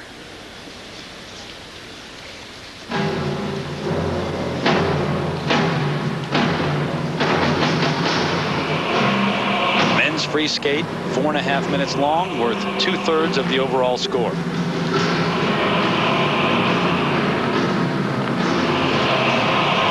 He will waste no time. Remember, he has only done this once successfully in competition. Here it is. Oh, a good attempt. A little break in the waist, but he's got to be happy with that. A little touchdown at the end, but he had the rotations.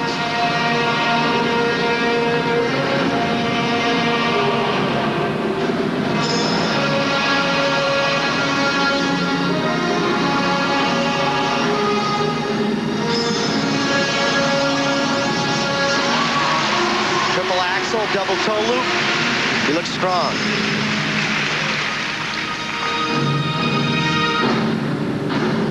Todd with a back injury after a collision during practice at the first Grand Prix event, Skate America.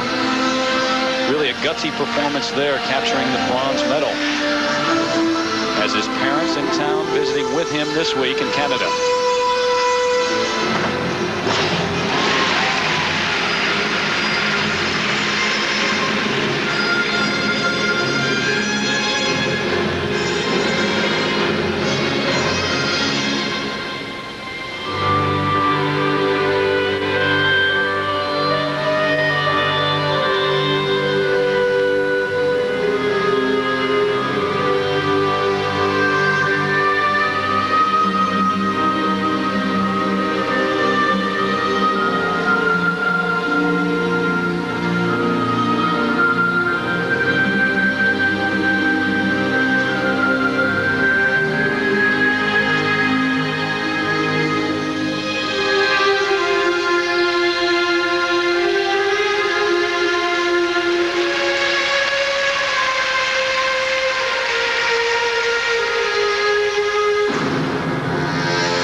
Triple flip, double toe loop.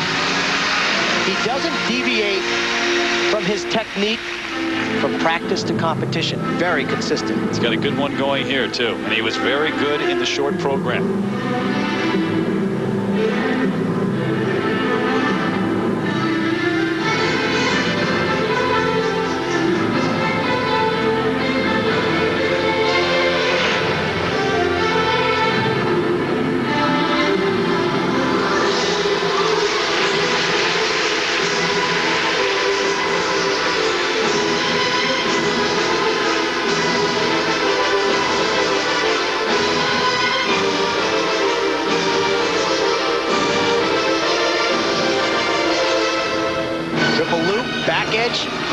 He's right on.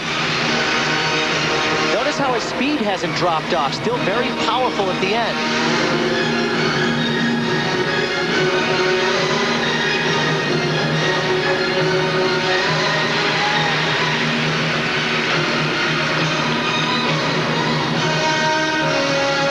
Now he will end with a series of spins here.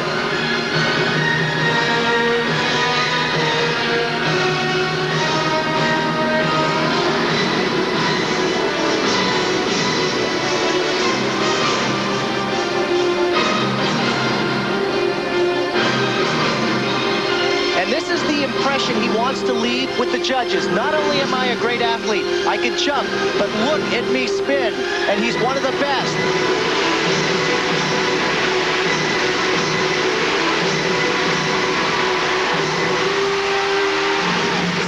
That was good strategy. Can't do a whole lot better than that. Couple of slight touchdowns, but Todd Eldredge is skating as well, perhaps, as maybe we've ever seen him. Now armed with a quad.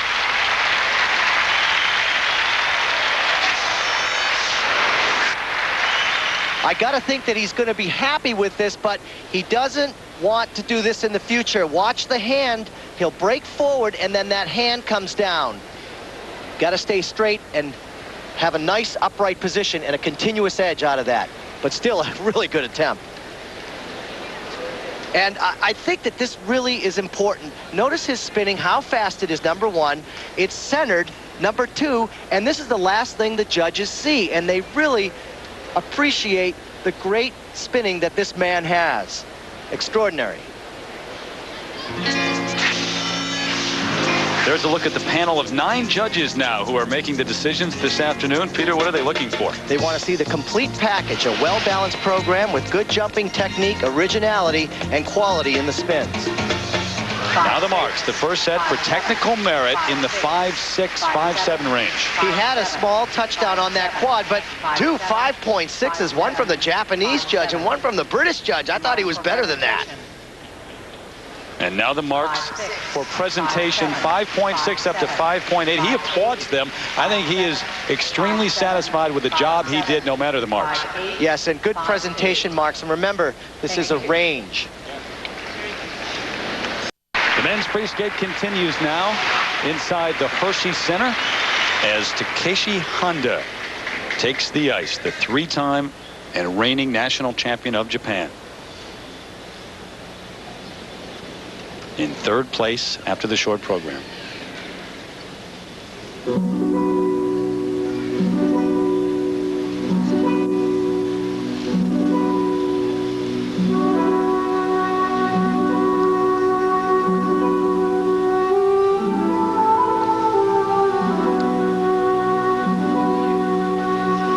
Takeshi, well known to the Canadian fans here. He lives and trains in nearby Barrie.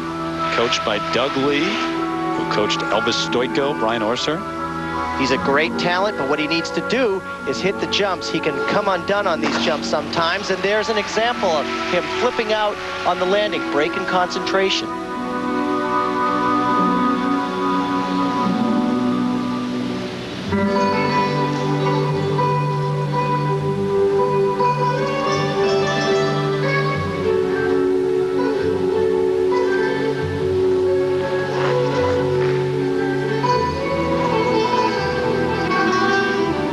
Certainly respect the speed he has going into this quadruple toe loop. The arms and legs coming in to generate rotation. And there, you know, I've seen this time in and time out with him. These beautiful programs set, and then he gets into competition, becomes unnerved, and that's what happens. And that's been his problem throughout the years, the battle with the nerves. Only 19 years of age, though.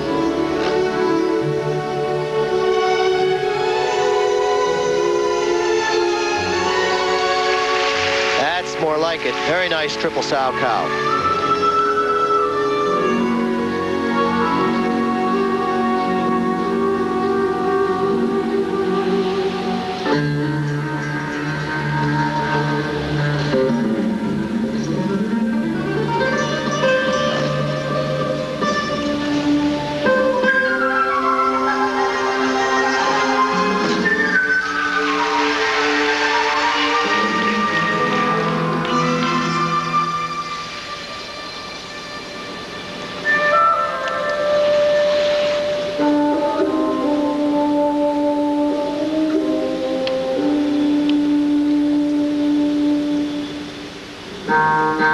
First of his 3 national championships. It's back in 1996. He became the youngest Japanese champion ever at the age of 14.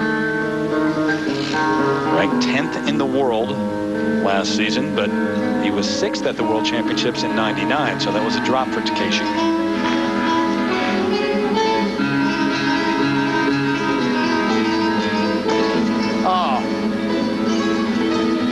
Don't get me wrong, this man is a great talent. He has a wonderful sense for the music. He's very athletic, but he's just got to get these nerves in control.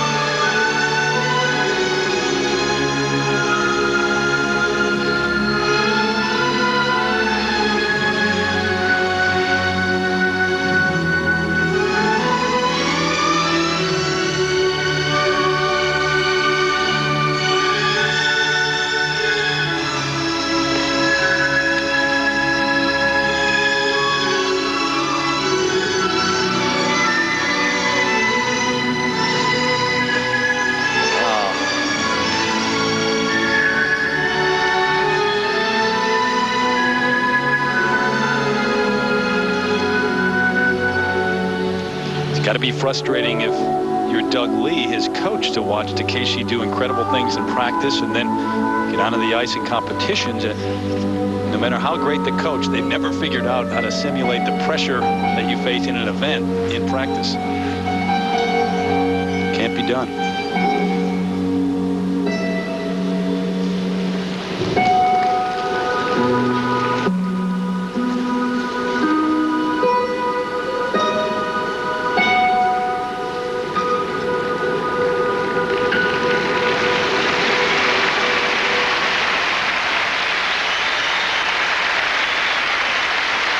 The free skate that Takeshi Honda wanted.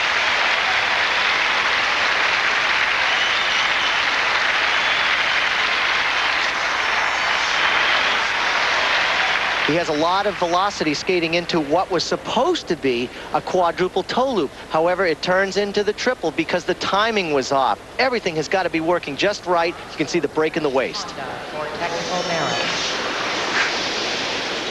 So now the marks from the judges. First set for technical merit, 5.2, the low mark up to 5.5. Can you imagine where these scores would have been had he not made those mistakes? The judges definitely recognize that he is a strong skater. 5.7, 5.6, 5.4, 5.5, 5.5. Presentation marks 5.4 up to 5.8. And yes, exactly, showing how strong he is artistically. Disappointing marks for Honda. Terry Gannon, Peter Carruthers ringside. Susie Wynn will join us in a little bit when the ladies take the ice. Matt Savoie, the 2000 World Junior bronze medalist, about to skate. The 20-year-old from Peoria, Illinois, in 5th place after the short program. His music, a compilation of Gershwin. Triple Salchow. Good jump to establish the timing. The big jumps yet to come.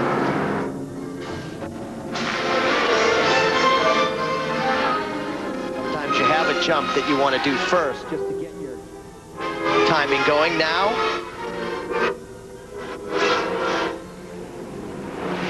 well done.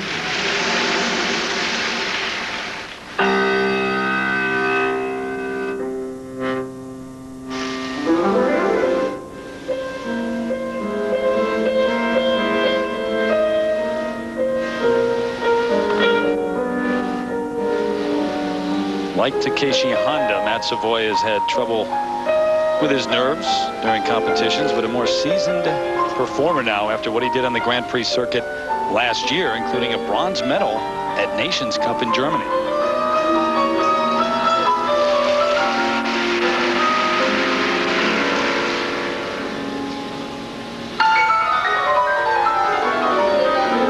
Nice low position in that sit spin. The lower you go, the harder it is in a spin like that.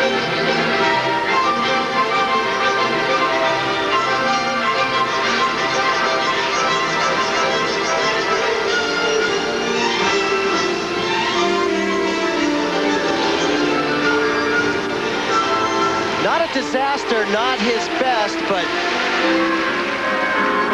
he's got to keep those landings flowing out with a nice continuous edge.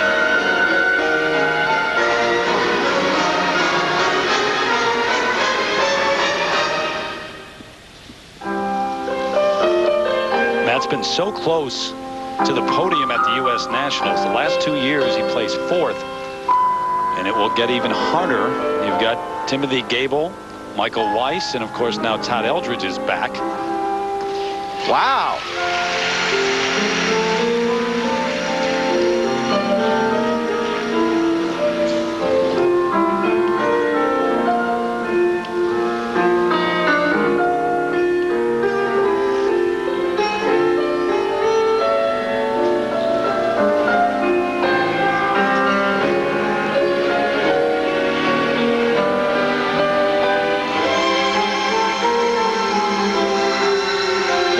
Step right up into a triple axel. He falls. Very tough to do because he did that right off of a spread eagle where both of his feet were turned out.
slow toward the end of the program. Speed dropping off slightly, but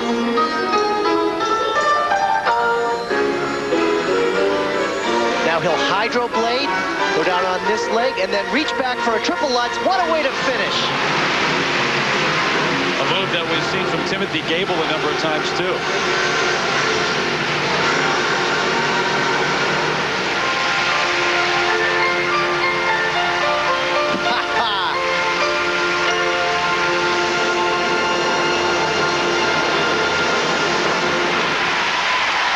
Tell you, Terry, all of a sudden at the end of his program, there was this burst of energy. And it was very impressive to see that hydroblade down into a triple Lutz. Remember, the only jump harder than a triple Lutz is a triple axel and, of course, a quad. And that was at the end of his program.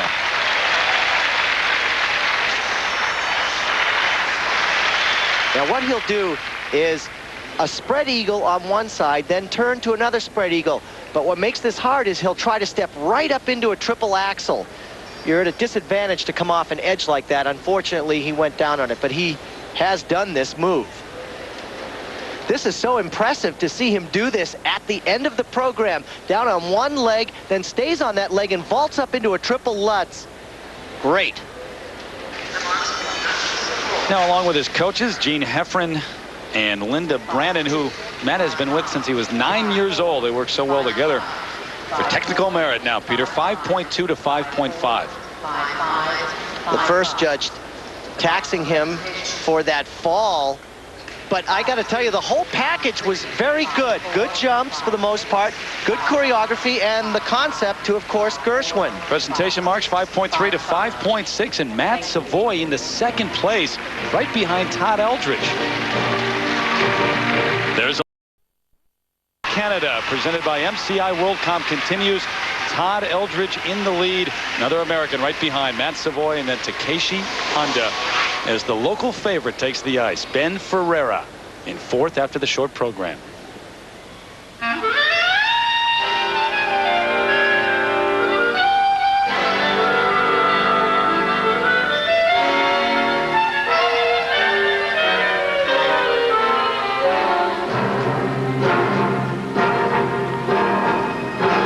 Music from the Broadway musical Legs Diamond.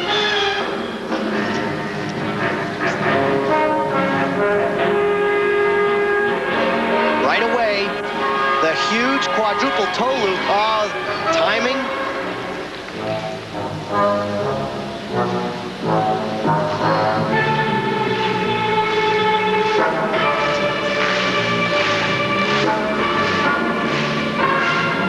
Now he was off on the first jump.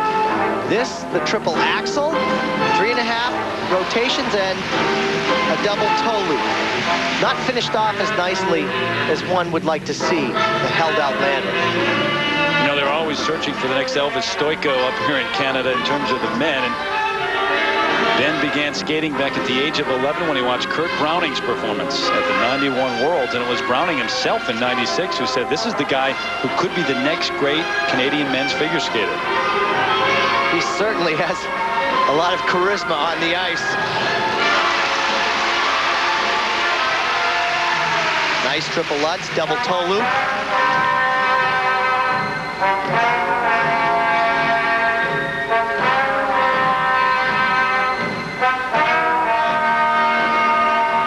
Had some injuries last season, a groin injury that kept him off the ice for a while, and he said he took some time to really think about what skating meant to him and how he fit into the skating world. He's 19th at the World Championships. Some character acting there.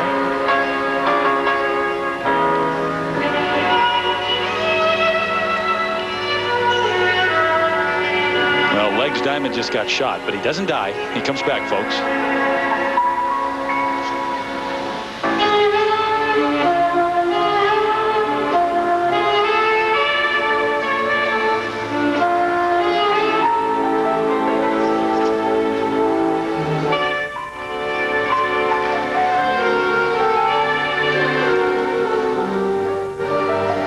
Triple flip, triple toe loop. Again, did you see that quick landing on the end of the second jump? What he'll want to do is extend that landing out a little more so the judges can savor how difficult that is.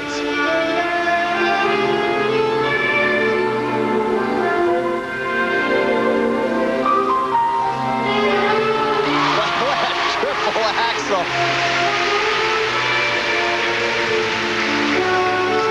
Huge height on that.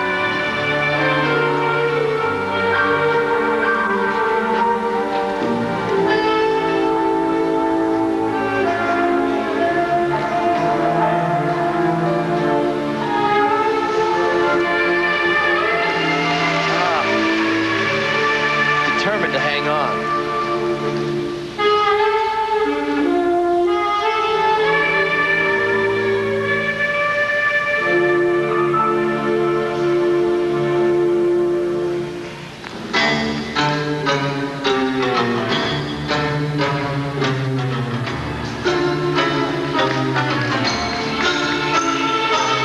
Into the character.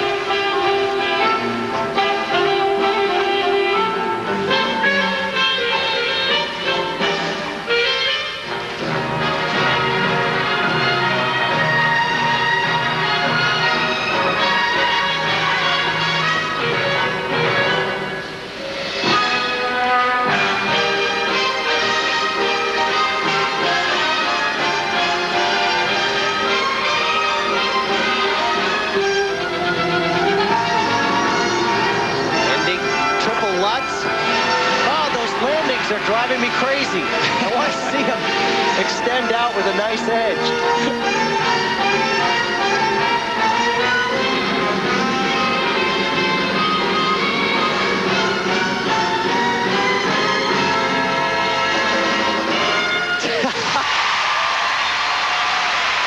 Well, other than driving you crazy, that was pretty fun to watch. Oh, no doubt. I'm not saying that. It's just some of the jumping technique needs to be more refined and smoothed out. It's a little bit rough, but definitely a great athlete. Americans in the top 2 spots right now. We'll see if that holds. Ben Ferreira of Canada. 2 jumps back to back. First, the triple flip. The right foot will plant in, vault him up into the air. Nice there. Then he reaches back for the triple toe loop with the left foot. Vaults up in the air. Good. But this landing is what needs to be improved. Now, see that? He needs to stretch that leg out and have a nice flowing edge. Took Ben Ferreira a long time to get off the ice. A lot of teddy bears and hugs from young girls around the rink. Now the first set for technical merit, 5.2 to 5.6, Peter. Yes, package that great character on the ice with some good jumps and landings, and these marks would come up.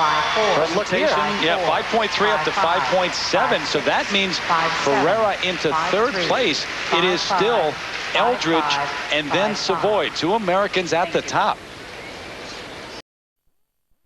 Here in the men's free skate, it is Todd Eldredge leading Matt Savoie and then Ben Ferreira of Canada, your top 3, but it comes down to Alexei Yagudin, the 3-time and reigning world champion, who you know has to be feeling some pressure now. He was upset by Timothy Gable in the first Grand Prix event at Skate America. Now Todd Eldredge has skated extremely well and has waited around to see what Yagudin will do. And it's up to him now.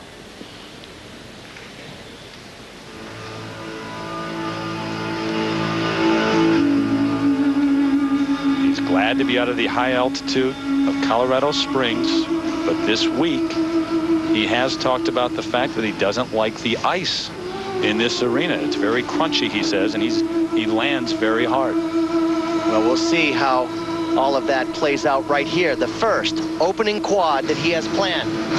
Oh my gosh, that was huge, and a triple toe loop right after it, almost hitting the boards, but that shows you the intestinal fortitude that this man has to pull it together when it counts.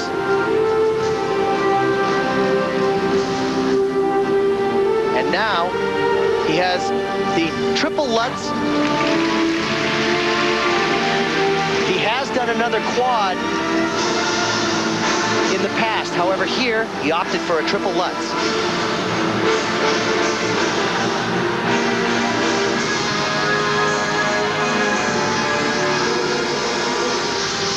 just take a look at the height that he gets. That is just remarkable. Ah, so athletic.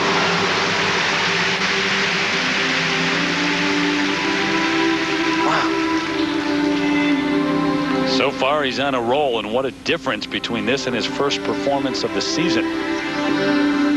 Trying to win the World Championship later this season for the 4th straight year. Only Dick Button, Hayes Jenkins, and Scott Hamilton have done that in the modern era.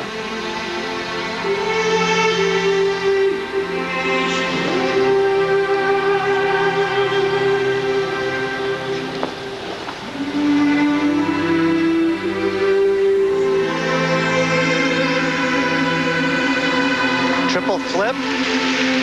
What we need to look for now, 2 minutes into the program, is to see if his stamina becomes a factor. Triple axel. Not there anyway.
Much better here than he did for sure in Colorado Springs at Skate America.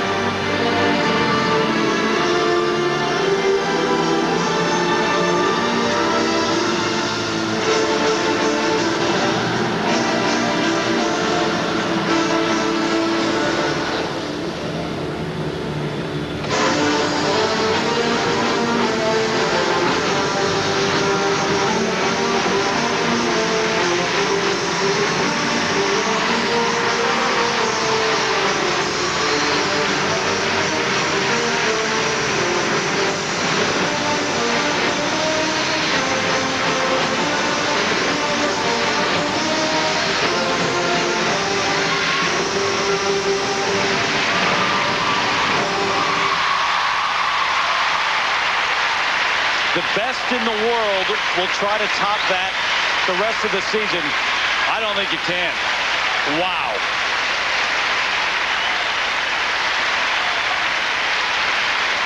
Todd Eldredge has got to know right now, as good as he was, wasn't good enough. Alexei Yagudin, you just saw why he is the 3-time and reigning world champion.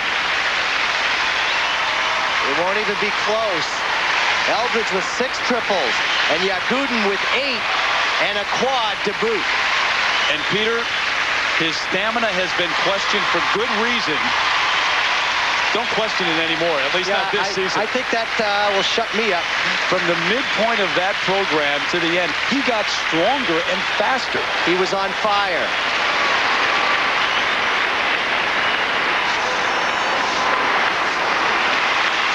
He started things off so well with this quadruple toe loop. The height really gives him the advantage to create that kind of rotation. But look how close he gets here. And he says he likes to be close to the boards so that he doesn't start swinging with his legs and arms. But here again, those feet coming in so fast and so tight generate that rotation.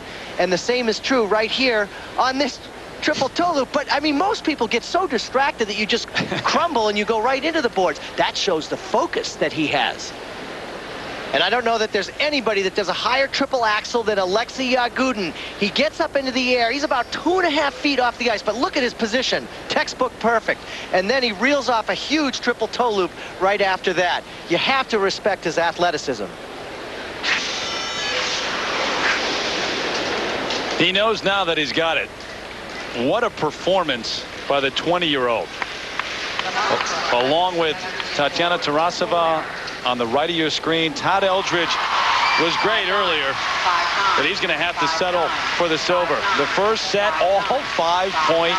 And we're at the beginning of the season, Terry. Can you imagine what's coming when we get towards the World Championships? You could feel the momentum build and the energy throughout his program. And look at that. 2 perfect sixes for presentation. 5-9. The champion of Skate America, but more than that, Alexei Yagudin just sent a message to the rest of the figure skating world and to Todd Eldredge coming back. It's not going to be easy to take away his world title. So Yagudin gets the gold medal over Todd Eldredge, who settles for the silver, though he skated very well. Matt Savoie, a bronze medal here and a terrific finish for the young American. Peter, obviously Alexei Yagudin had the edge, but how does it break down? Well, in my mind, it was a clean sweep, almost. Yagudin had the jumps, the footwork, and the artistry, but I do have to give the spins to Eldredge. Susie Wynn is standing by right now. Let's join her. Susie? Thanks, Terry. Alexei, wow. Now, you struggled at Skate America a little bit, the first event of the Grand Prix Series, but here, how hard was it to come back? You know, actually, I was so happy to go back on the sea level because of altitude that bothered me a lot last weekend, so I was a little bit shaken to skate last again like I did at Skate America, and I was so disappointed at that skating. But here when I did it quad triple at the beginning, the most difficult thing in my program, so I said, okay, I just have to skate my program through it just to be much quicker than at the end of the program than at Skate America. Now, the end of the program, you got this burst of energy. Where did that come from? That was so exciting. I think that before the last steps, I saw my coach face, Tatiana's face, and she just screamed to me, okay, go faster, and just you can do it. And then just started to move faster. But anyway, after the steps, I died finally. No, you were so terrific. Thanks. Congratulations. Todd, great job. You had a couple touchdowns, but you really went for the quad. Yeah, no, actually everything felt good. Quad was good. I touched my hand a little bit, but no, I was just real happy to get in there and do a much better performance than Skate America as well. Well, congratulations to you both. It's a delight being in great company. Terry, back to you.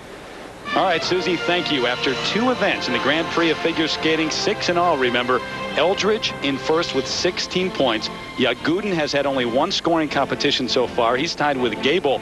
And Matt Savoie, happy to have 7 points so far. Up like this so early in the season. Skaters who finished 1-2 at the last World Championships, Michelle Kwan and Irina Slutskaya. And in terms of Slutskaya, she comes in, this is a non-scoring event for her. Remember, you can skate in up to 3 in the series, but only 2 count in the standings, though she has plenty of motivation here. She sure does, and she's not shying away from her matchup with Michelle Kwan. She had a disastrous 98-99 season. It looked as though she was going to quit and we'd never see her again. But last year, big transformation. She became a married woman. Her husband really motivated her to continue to skate. Not only did she improve technically, but also artistically, and she was able to upset Michelle Kwan at the Grand Prix final. Now, this season here at Skate Canada, she looks really ready. She looks very hungry, very self-assured. She's sort of staying away from the media frenzy, and I think she's really ready to challenge Michelle Kwan. Yeah, she went to the Russian Federation and said, put me at Skate Canada. She knew Michelle Kwan was going to be here. She wanted to come skate in this event. Peter, how about Michelle? She was quoted earlier this week as saying her biggest challenge right now is finding that motivation all the time to continue to take it to the next level. Maybe the rivalry does that for her here. Well, I think you're right. What's inspiring Michelle Kwan to skate? 2 things, competition and rivalry. Think back to when she faced off with Tara Lipinski. These 2 ladies would really push each other, and their skating would rise. Now her big challenger is Irina Slutskaya. Michelle Kwan has said she is not going to hold back. Well, in previous times, sometimes she's been too conservative with her skating. She can't hold back against a tough competitor like Irina Slutskaya. The short program's world champion, Michelle Kwan.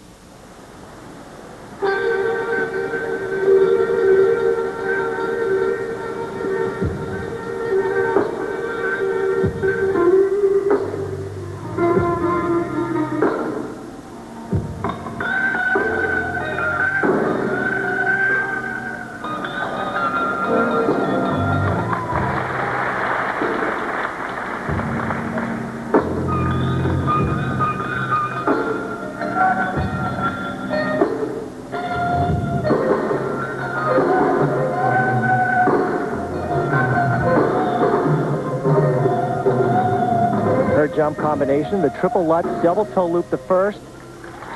Just what you need in the beginning. This is the second time that she's performed this short program. The music, Bad Love, from Eric Clapton.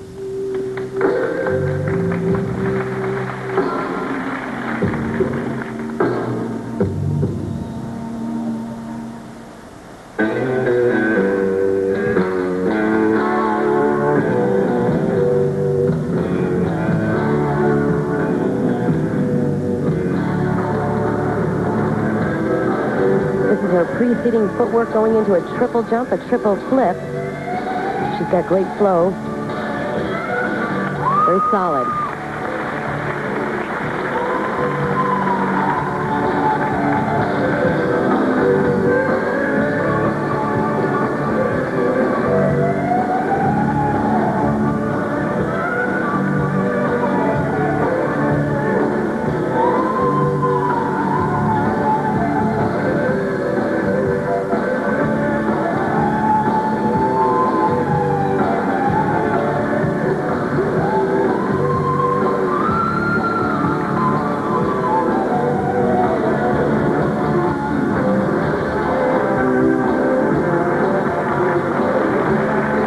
Inside spiral position. See how she's a great extension through her free leg.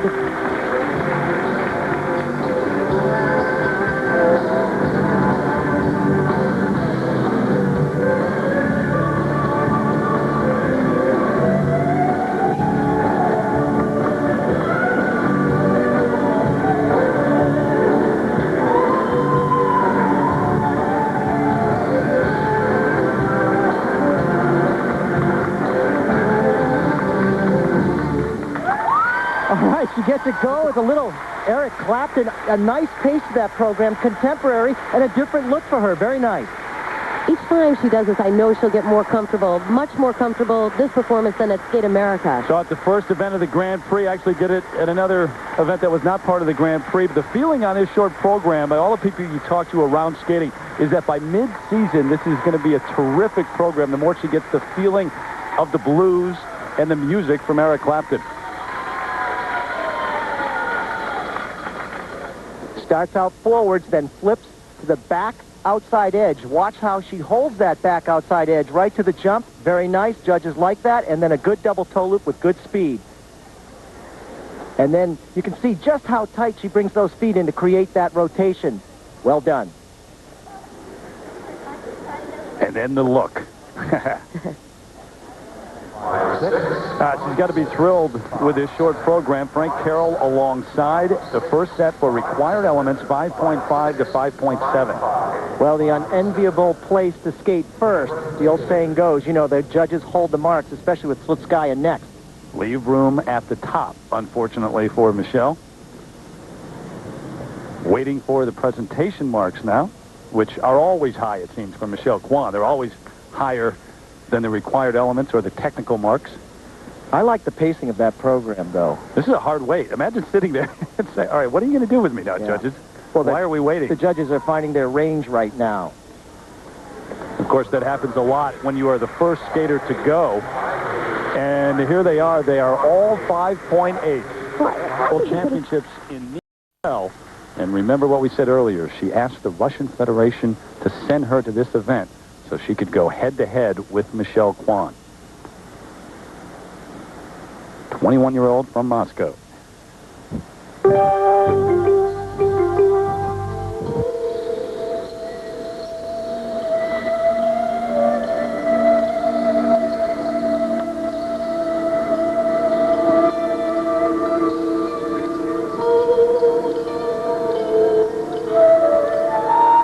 She wastes no time as she gets into the first of the required elements. Her triple-double combination. Triple Lutz. Double loop.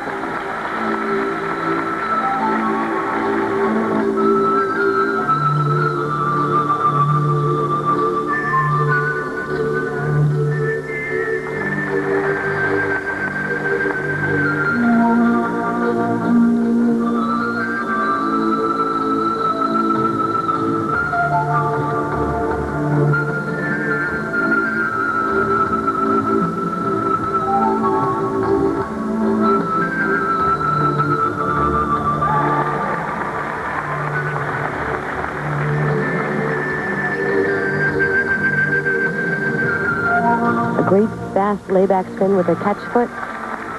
It takes great flexibility.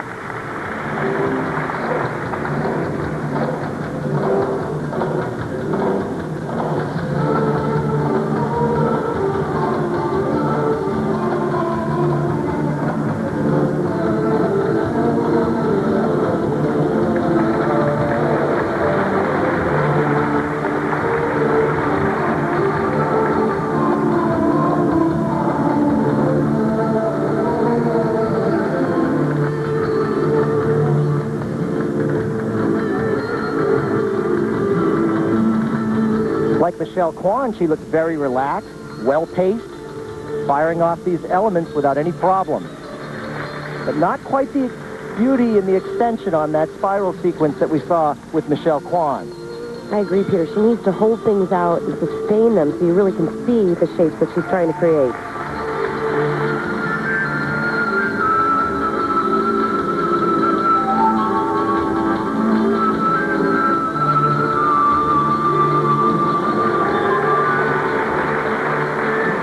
Great variation on the combination spin. Unique positions that goes over well with the judges. Strong. Back-to-back. Two great performances. Wow. This is going to be a great year, you guys. It's going to be hard to match the rest of the night, I'll tell you that. What a comeback year it was last season for Irina Slutskaya. Came back, not only won her third European Championship, but also won the Russian National Championships for the first time in her career and almost defeated Michelle Kwan at Worlds.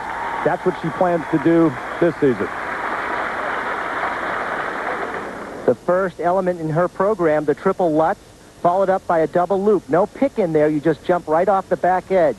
Nicely done. And a good head position.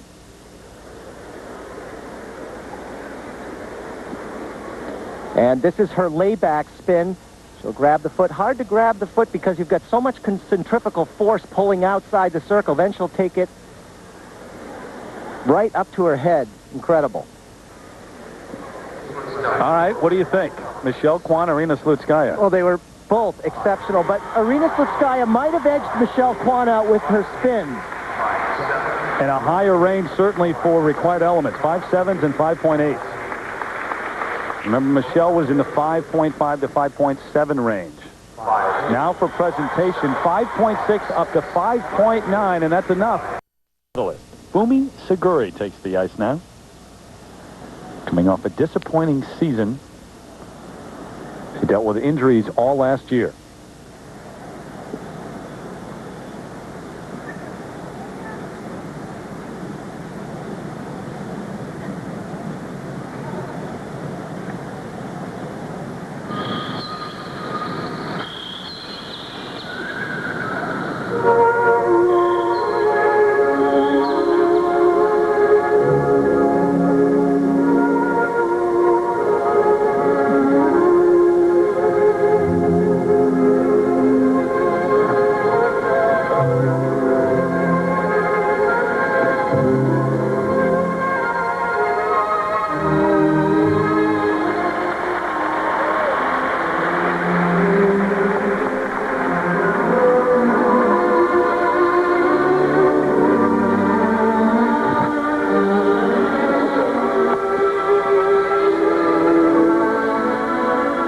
Timing was perfect on the first jump combination. She'll want to follow that through to the triple flip.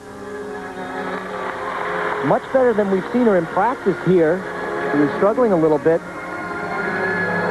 But now she has two of her most difficult elements behind her.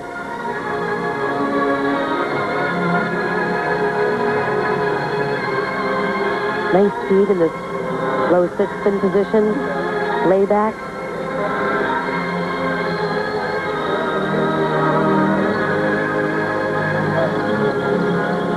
It was back in '98 at this event that we really started to take notice of Fumi Suguri. Came out of nowhere to win the ladies short program here in Canada, finished second overall.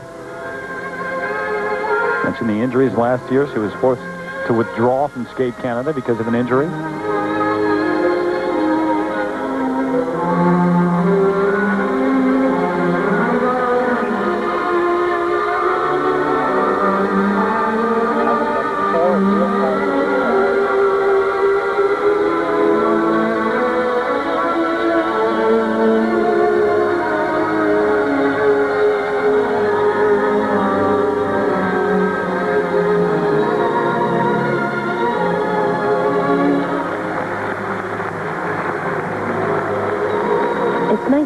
skating consistently. Last year, she was all over the board. And she really hit the ice here this week with great speed, clean footwork, and her jumps are much more together.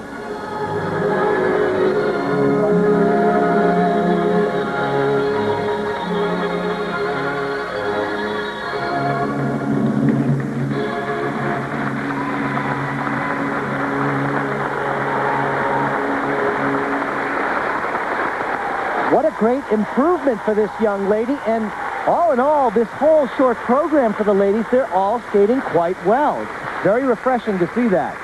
Now, 2 years ago, she made it to the Grand Prix final and won the silver medal at the Japanese National Championships that season, trying to get back to that form now and pretty close to it right now.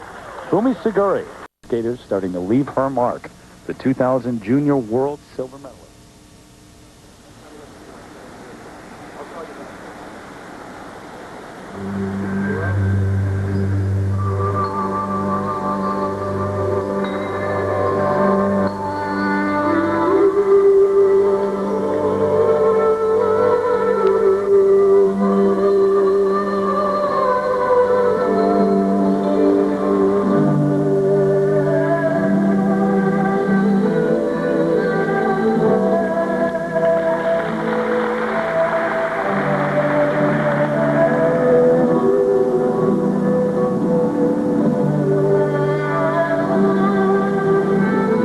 This will be her most difficult element, the triple Lutz double toe loop. And not checking out to stop the rotation on the second jump. Flipping forward.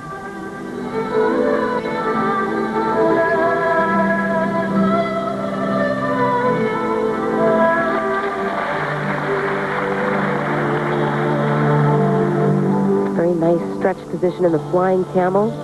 A minimum of 8 revolutions is required. Beautiful arch through the back.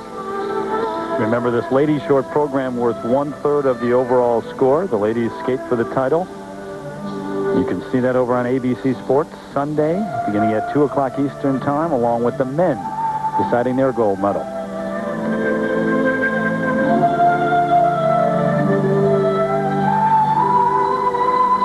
Very strong spiral positions. Look at the change of edge there from an outside to an inside.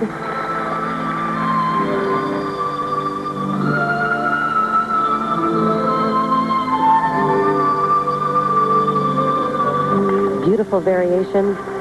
Going into the layback spin. Nice low back sit position into a back layback.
Suguri, a surprise third place. Deanna Stellato of the U.S. down in 6th. In the short program here, she received all first-place marks from the judges in the technical department. In presentation, this is the surprising thing. 3 of the 9 judges placed her first ahead of Kwan. So really, this is a message to Michelle Kwan that Slutskaya may be gaining on her, getting into her territory a little bit. That's Kwan's area. You don't see that happen very often. And remember, this is a non-scoring event for Irina Slutskaya. You can skate in 3 events in this series, Peter. Only 2 of them count, so she can let it all out in the free skate. What about Michelle Kwan? Well, what Michelle Kwan has going for her is longevity. She's a 3-time world champion, and she only lost once in competition last year. But bear in mind, her triple-triple combination in this free program is not as difficult as Irina Slutskaya's. And what Slutskaya comes in with this year is a tremendous amount of confidence. But something that she's always trying to improve upon is her style and expression. And that's something that Michelle Kwan does very well. May come down, though, to the triple-triple combination. All right, you're on the spot right now. Who do you like? Well, I'm going to take Slutskaya because I think she's got so much difficulty in the jumping. And she skates last in the group, which is always an advantage. Susie, how about you? Well, I agree with Peter, but she has to skate. No mistakes. Have you guys not learned anything from the World Championships last year? Don't pick against Michelle Kwan. Here are the standings after the short program. Slutskaya with the lead over Kwan and a surprise third-place finisher so far, Fumi Suguri. Remember, if you're in the top 3 and you win the free skate, you are the gold medalist. Deanna Stellato. And we get the free skate underway now with the 17-year-old from Glenview, Illinois. The 2000 Junior World Silver Medalist in 6th place after the short program, Deanna Stellato.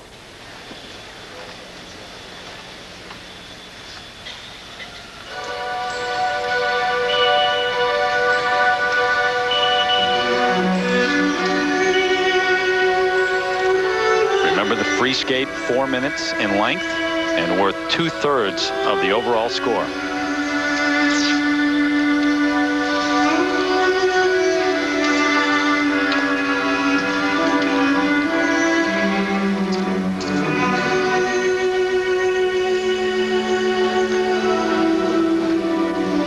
This jump is very important for her as she missed this combination in the short program, the triple Lutz double toe.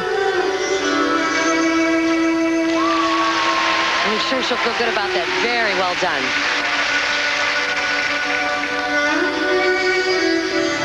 Good start for Deanna. There was some question as to whether she would be able to compete here. She has a hip flexure. She's battled that throughout the week, but she's gutted it out.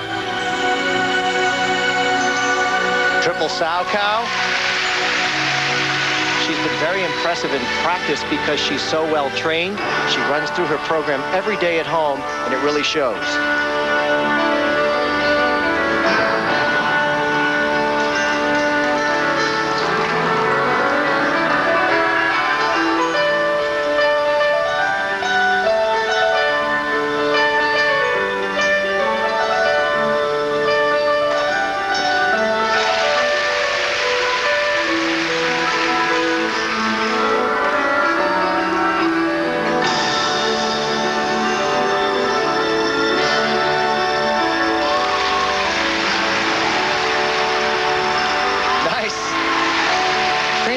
Sequence of jumps, double axel right into the triple toe loop. 99 Junior Grand Prix final gold medalist and the 99 novice national champion. So many young ladies on the American scene. You talk about Sasha Cohen, Naomi Narinam, Jenny Kirk, a number of them.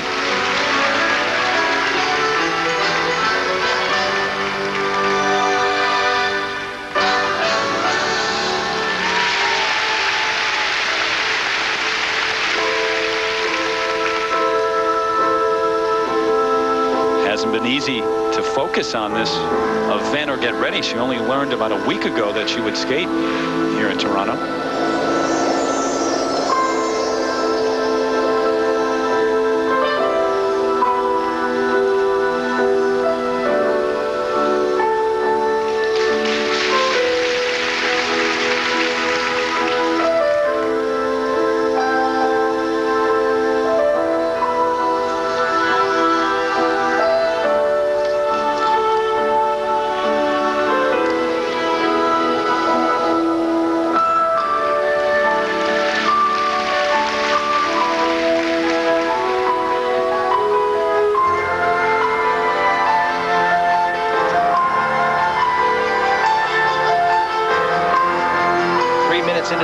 program.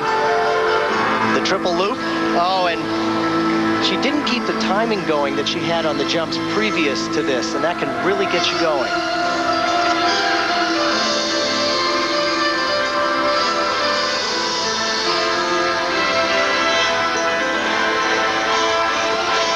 Great comeback with the triple Lutz. Nice footwork going into it, and she really keeps up the speed.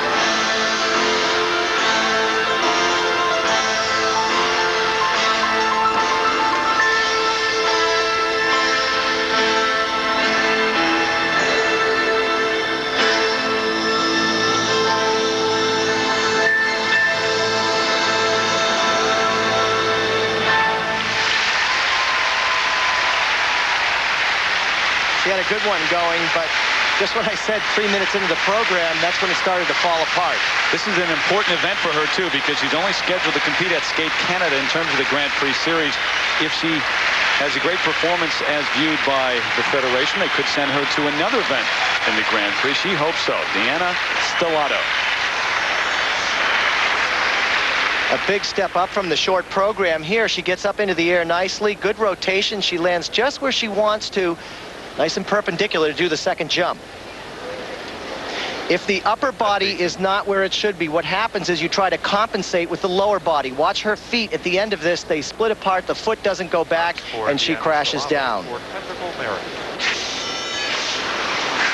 So now the marks as she sits alongside her coach, Cindy Watson-Caprell. 2 sets as always. The first for technical merit in the 5.1, 5.2 range. These first marks are low because at the end of the program, it really dropped off with the jumps. And of course, as the first to take the ice, the judges always leave a lot of room. Presentation marks 5.2 and 5.3. 5.3, 5.3, 5.3. Thank you. Skate Canada presented by MCI WorldCom continues here in suburban Toronto. The ladies free skate underway, and here's the biggest surprise of the competition so far. In 4th place after the short program, 19 years old from Ukraine, Galina Manyachenko.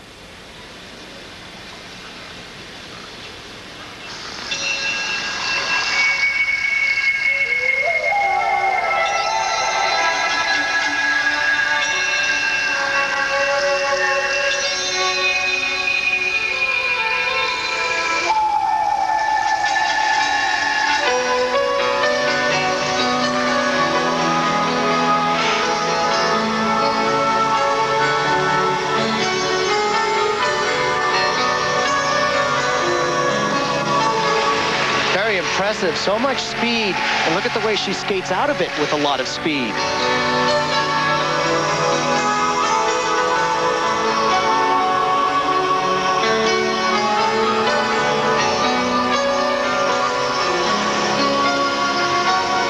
Her setup for that triple loop was very whippy. That would have been very hard to hold together. She really pre-rotated it. Back in '94, the bronze medalist at the Junior World Championships in pairs with her partner, Yevgeny Gugursky.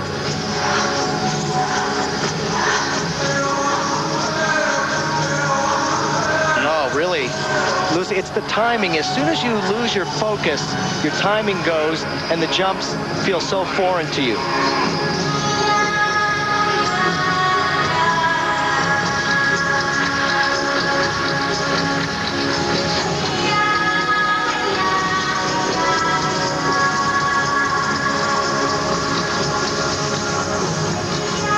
The head injury that she suffered in '94 when a skate blade pierced her skull. The major operations that she has undergone, the switch to single skating, and think about the pressure of finding herself in elite company here.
the takeoff, you have to take off with your body perpendicular to the ice to get up into the air straight and have a successful landing.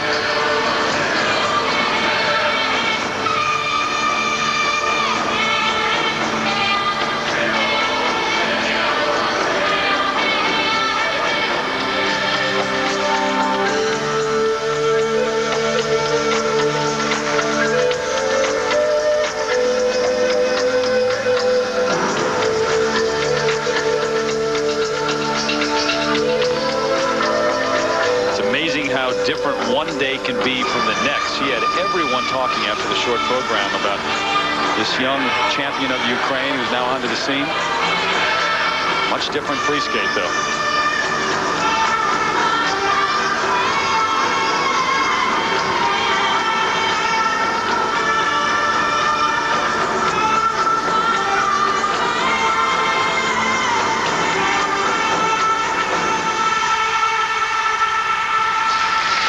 What she is going to learn is to deal with the pressure and not let the timing and the focus stray away in a situation like this. Yep, the pressure of being out there on the ice, warming up with Michelle Kwan, Irina, all the names that she has watched throughout the years. Not the effort she wanted in the free skate. We'll have remarks in a moment. Galina Manyachenko of Ukraine. Suguri. Event number 2 in the series here. Skate Canada presented by MCI WorldCom as Fumi Suguri of Japan takes the ice. A surprise 3rd place in the short program. It was in '98 at Skate Canada that she came out of nowhere to win the ladies short program and finish 2nd overall.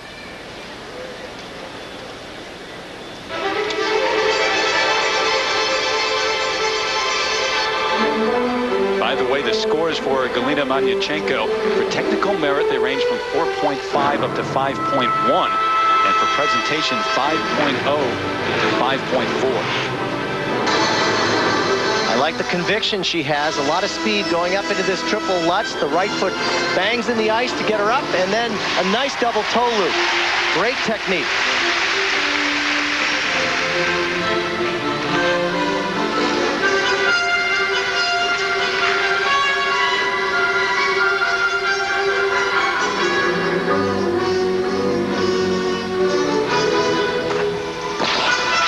Wonderful spring. Really gets underneath the jump.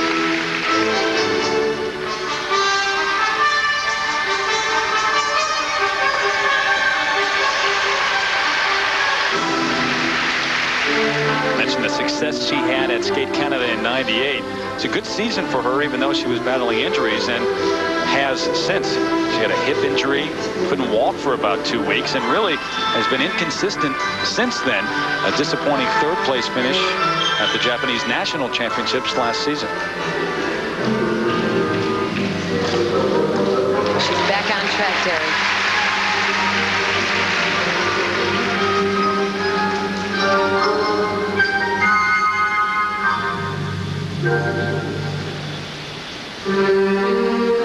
And remember, it may be a tall order, but she's in 3rd. You go into the free skate. If you win this portion of the competition, you're the gold medalist. But Michelle Kwan and Irina Slutskaya still to skate.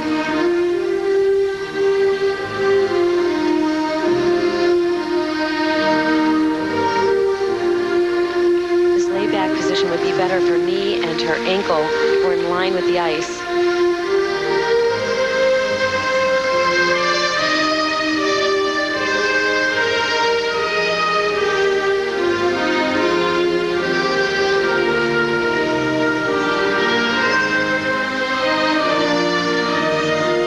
Here is her 4th triple in the program. Triple loop. Kind of grinding to a halt, but very determined to land it.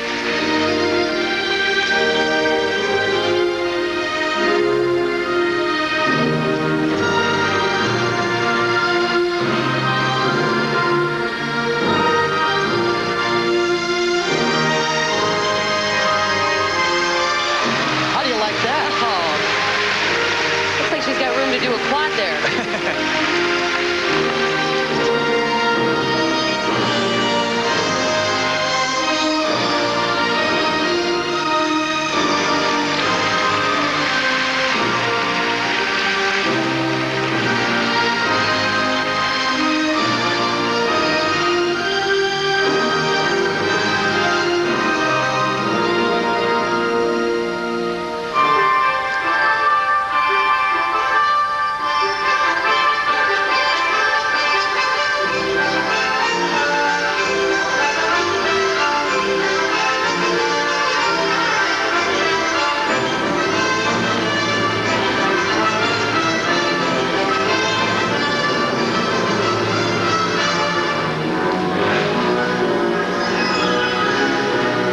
First triple in the program. She wants this. She needs this. Oh!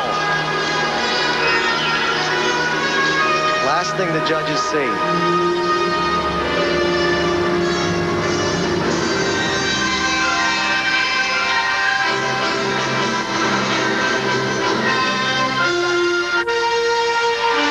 Nice speed on her back scratch spin. The end of her combination. What a performance, though, up until the end at least. Suguri saying, hey, don't forget about me. All the talk about Kwan and Slutskaya. I'm in third. Overall, a very good performance. 5 clean triples. She fell at the end, but for the most part, she did very well. 19 years of age from Chiba, Japan. Now, this is the triple loop jump. You take off a right backward outside edge. You can see the lean start to take place, but she's determined at this point not to go down. She wants more of a flowing edge coming out of that. What generates the rotation on these jumps are the arms and the legs coming in tight. Notice how close the feet are, and that left leg going back to stop the rotation. Again, she wants a little bit smoother edge out there. This is the layback spin. Now, what she wants to try to do with this is get more of a pointed toe and a nice left foot position. To see one of the best laybacks of all time, let's look back at 5-time national champion Janet Lin. Look at the turnout in her leg, the leg that's off the ice, the beautiful arch in her back, the lovely arm position. Certainly one of the best. See what the judges do with that performance now. The mistake late in the program, but that was it. Technical merit marks 5.5 to 5.7. 5.6, 5.2. And now the marks for presentation, 5.2, the low mark up to 5.6. She really kept everything together. The spins, the jumps, very consistent. It's nice to see her back on track. Suguri into first place so far. Kwan maybe hit a double at Skate America, winning the gold medal. Not a home run. She was not perfect, wasn't really pleased with her performance, but it was a win, and now she tries to remain unbeaten on the new season. Here is the 3-time world champion.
Is the triple toe combination, the first, and only a double on the second. She really needs the technical content. That triple's important. Only a double on the second jump. And remember, that was the most compelling part of Irina Slutskaya's program and win last year at the Grand Prix final. And there, a double flip. This is really opening the door.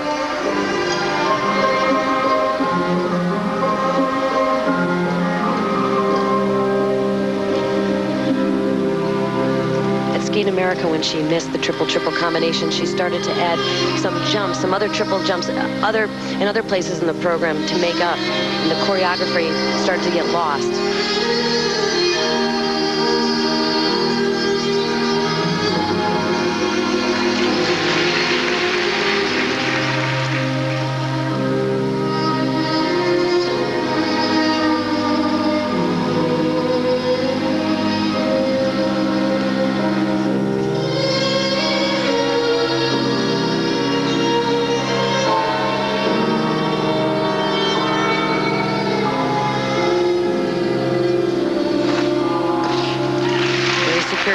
Salchow.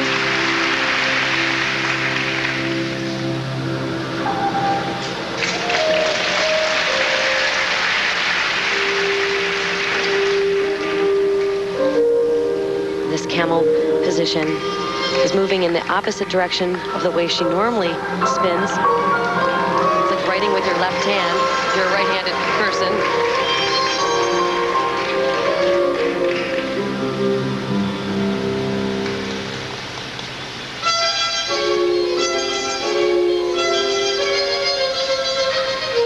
Michelle has said the hardest part of skating right now is finding the motivation constantly to take it to the next level. Here at Skate Canada, that motivation coming from the rivalry with Irina Slutskaya.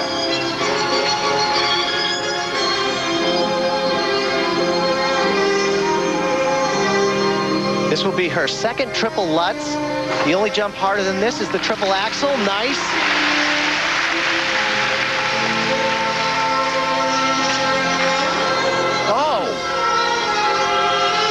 That was just a loss of concentration and control in the upper body while she's stroking.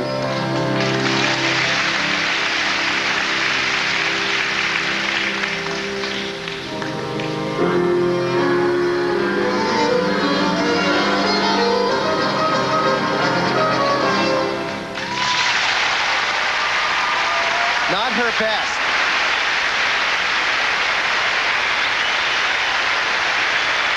Now the triple jump at the end, which wasn't planned, but certainly the bobble and almost falling, that wasn't planned either. Michelle Kwan, pretty similar to the performance at Skate America.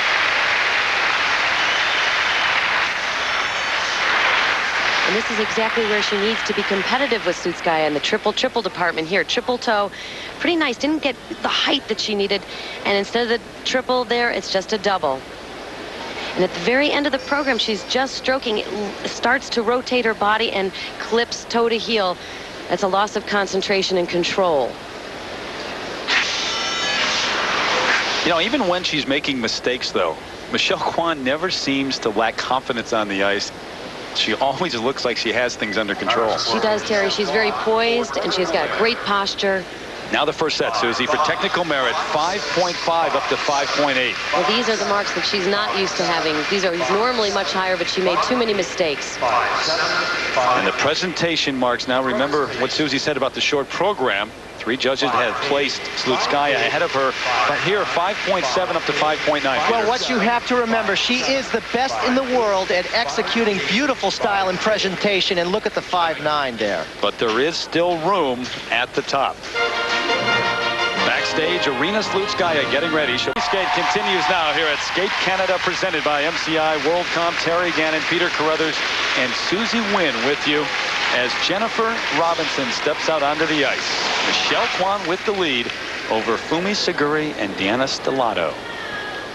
Jennifer Robinson, the 23-year-old who lives and trains a little more than an hour from here in Barrie, Ontario, in 5th place after the short program.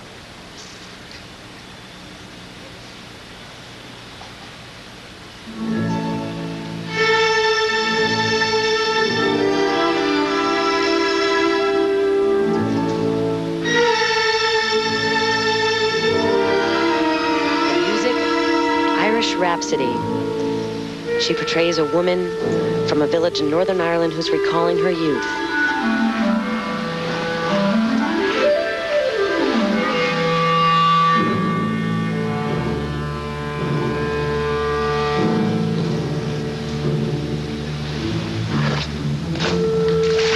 Triple loop, a little close to the boards. It would be nice to see that further away from the boards.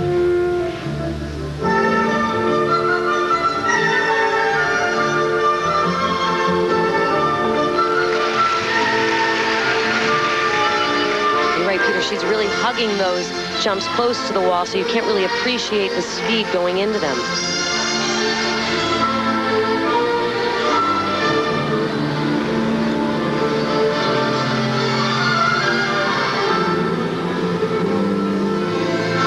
Now that, again, she's so close to the boards, you really want to choreograph your program with the jumps spaced out nicely throughout the arena to be effective.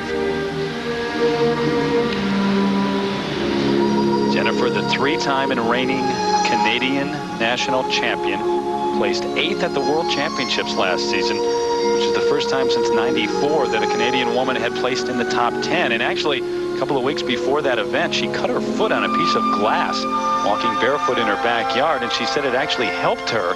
She had a habit of landing on 2 feet and footing her jumps. She said it was too painful to do that. She had to land on 1 foot.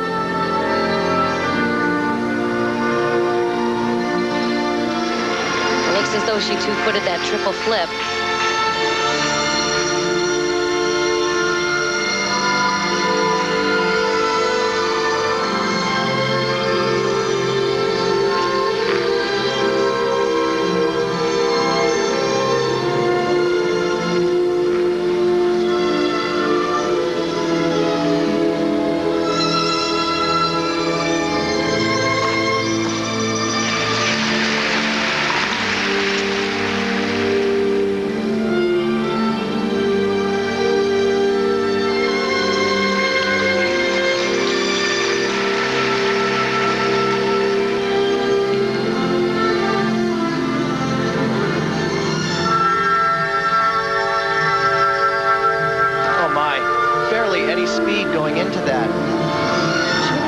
Holding back, Peter. First competition of the season.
At the end of the program. It seems as though she got more comfortable the last 30 seconds of her program. Sometimes it just takes that to get warmed up. And again, the speed is a big factor going into this jump. The triple flip getting up into the air, but you can see the break in position and not a good landing. For technical merit. Along with her coaches, Michelle and Doug Lee, now the first set for technical merit, 5.0 to 5.4. Well, like Peter, you were saying, the jumps were so hugged against the wall, she really didn't have the speed nor the height to really accomplish them. And for presentation, 5.2 up to 5.7. But she's capable, as far as presentation, of getting up this high, 5.7, nice. Jennifer Robinson into 3rd place. When we come back, Irina Slutskaya, the world silver medalist, takes the ice. She made history at the Grand Prix final last season. She was the only woman to beat Michelle all season long. She tells us, though, she's not focused on her competitors. She is focused on her performance. I never think about beating Michelle. All interview, I say just one. I never think about beat somebody. I just want to skate my program because I can do very well. If I do it, it's great. If I'm not, I will work more. The ISU Grand Prix of Figures stage. Now she has to wait and find out what happens to Irina Slutskaya. Michelle Kwan in the lead over Fumi Suguri and then Jennifer Robinson of Canada. That's your top 3, but it comes down to this. The final skater taking the ice, and it's the reigning world silver medalist from Russia, Irina Slutskaya, in the lead after the short program. The 21-year-old from Moscow reinvented herself last season, had a terrific year, beat Michelle Kwan at the Grand Prix final, narrowly lost to her at the World Championships. Here's the matchup once again.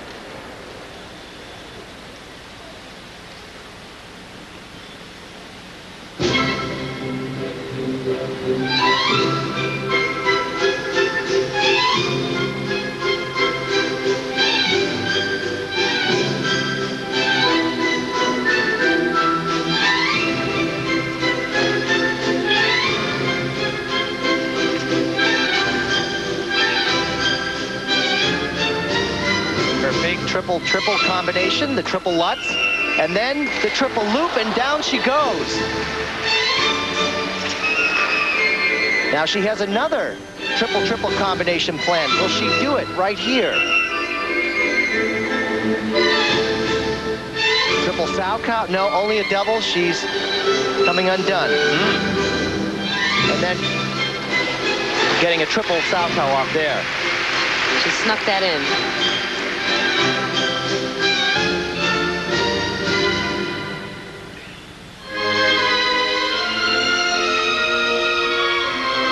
Skating, she's not nearly as polished as Michelle Kwan. You'll oftentimes look at her free leg and it's bent and not straightened and extended. Michelle really takes the time for those subtle nuances.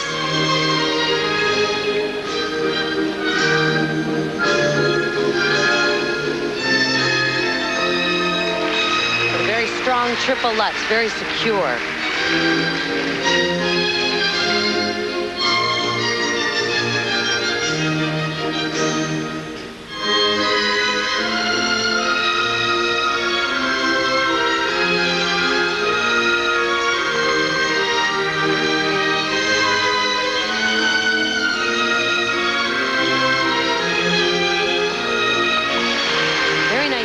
That triple loop.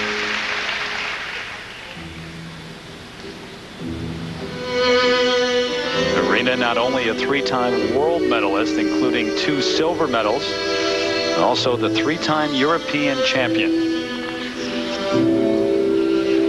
The first Soviet or Russian woman ever to win that title.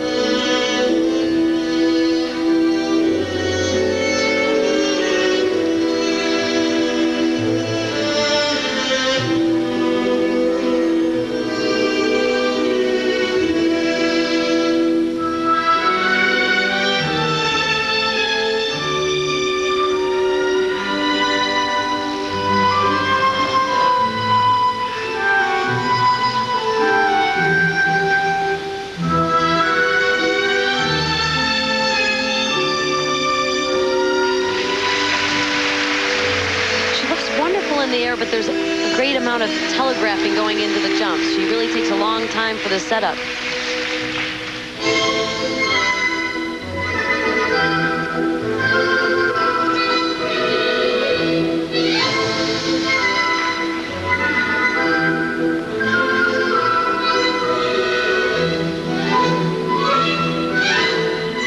But she is firing off these triples.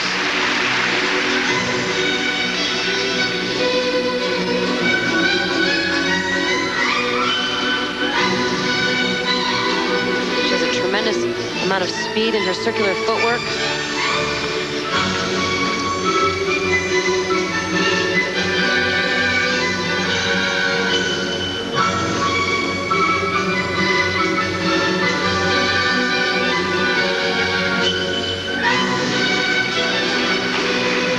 And again, the variation on these spins, different positions, flexibility paramount.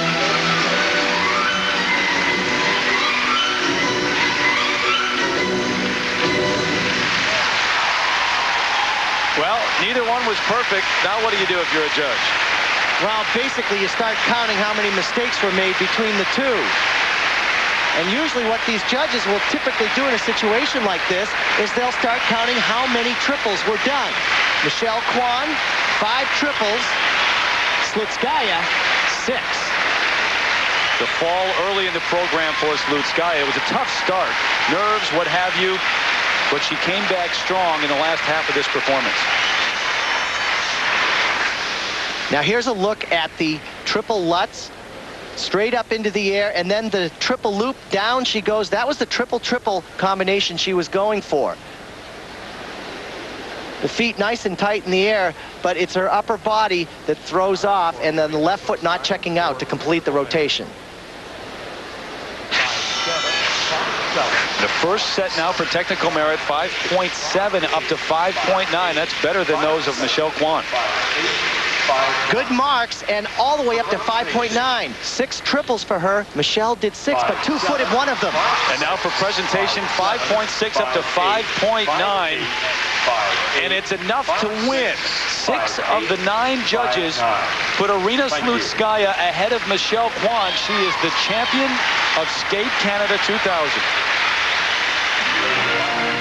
So in the matchup between the top 2 ladies skaters in the world, Irina Slutskaya wins the gold medal, Michelle Kwan settles for the silver, and Fumi Suguri rounds out the top 3. Deanna Stellano of the U.S. finishes 5th. What about the marks, Peter? How do they break down between the top 2? Well, 6 of the 9 judges had Irina Slutskaya first. But the bottom line is they both made mistakes. But Slutskaya really needs to get her triple-triple combination going, and so does Michelle Kwan. Susie Wynn has made her way backstage. Let's join her right now. Susie? Thanks, Terry. I'm here with 2 of the greatest women in figure skating. Michelle Kwan, assess how this long program went for you here at Skate Canada. Well, I wasn't really pleased with my performance tonight. I think I could do a lot better than that. And I think I have to be more aggressive. And, you know, opening up with 2 jumps, it's just a big no-no. And I'm going to go home right now and work really hard on, you know, improving on the triple-triple and doing it.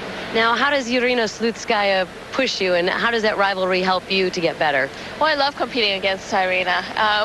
We have a blast, and you know, it's nice to have someone very close right behind you, because when you step in the rink, a cold rink early in the morning, you know that people are right behind you. You got to keep yourself going and motivated. So I think she motivates me, and I think it's good for both of us. So that competitive edge helps you both. Now, Irina, congratulations. You started off with some mistakes, but by the end you built very strong. What were you thinking during your free program? Thank you so much. Yeah, I have some mistake. I almost do it. Of course, it must be better, and I will work hard, and I think I will do it later. I think so, too. It'll be fun watching both of you compete throughout the season. Congratulations. Thank you. Terry, back to you. All right, Susie, thank you. That will be fun throughout the season. Right now, through 2 events in the Grand Prix of figure skating, Michelle Kwan has the lead. She's locked up a spot already in the Grand Prix final in Tokyo. Fumi Suguri, Yelena Sokolova with 7 points apiece. Remember, Irina Slutskaya, this was a non-scoring event for her. She still has 2 left that count in the standings. Peter, what about the top 2? Who had the edge? Well, I give 3 of these to Slutskaya. The triples, spins, and footwork go to her, but certainly the artistry goes to Michelle Kwan.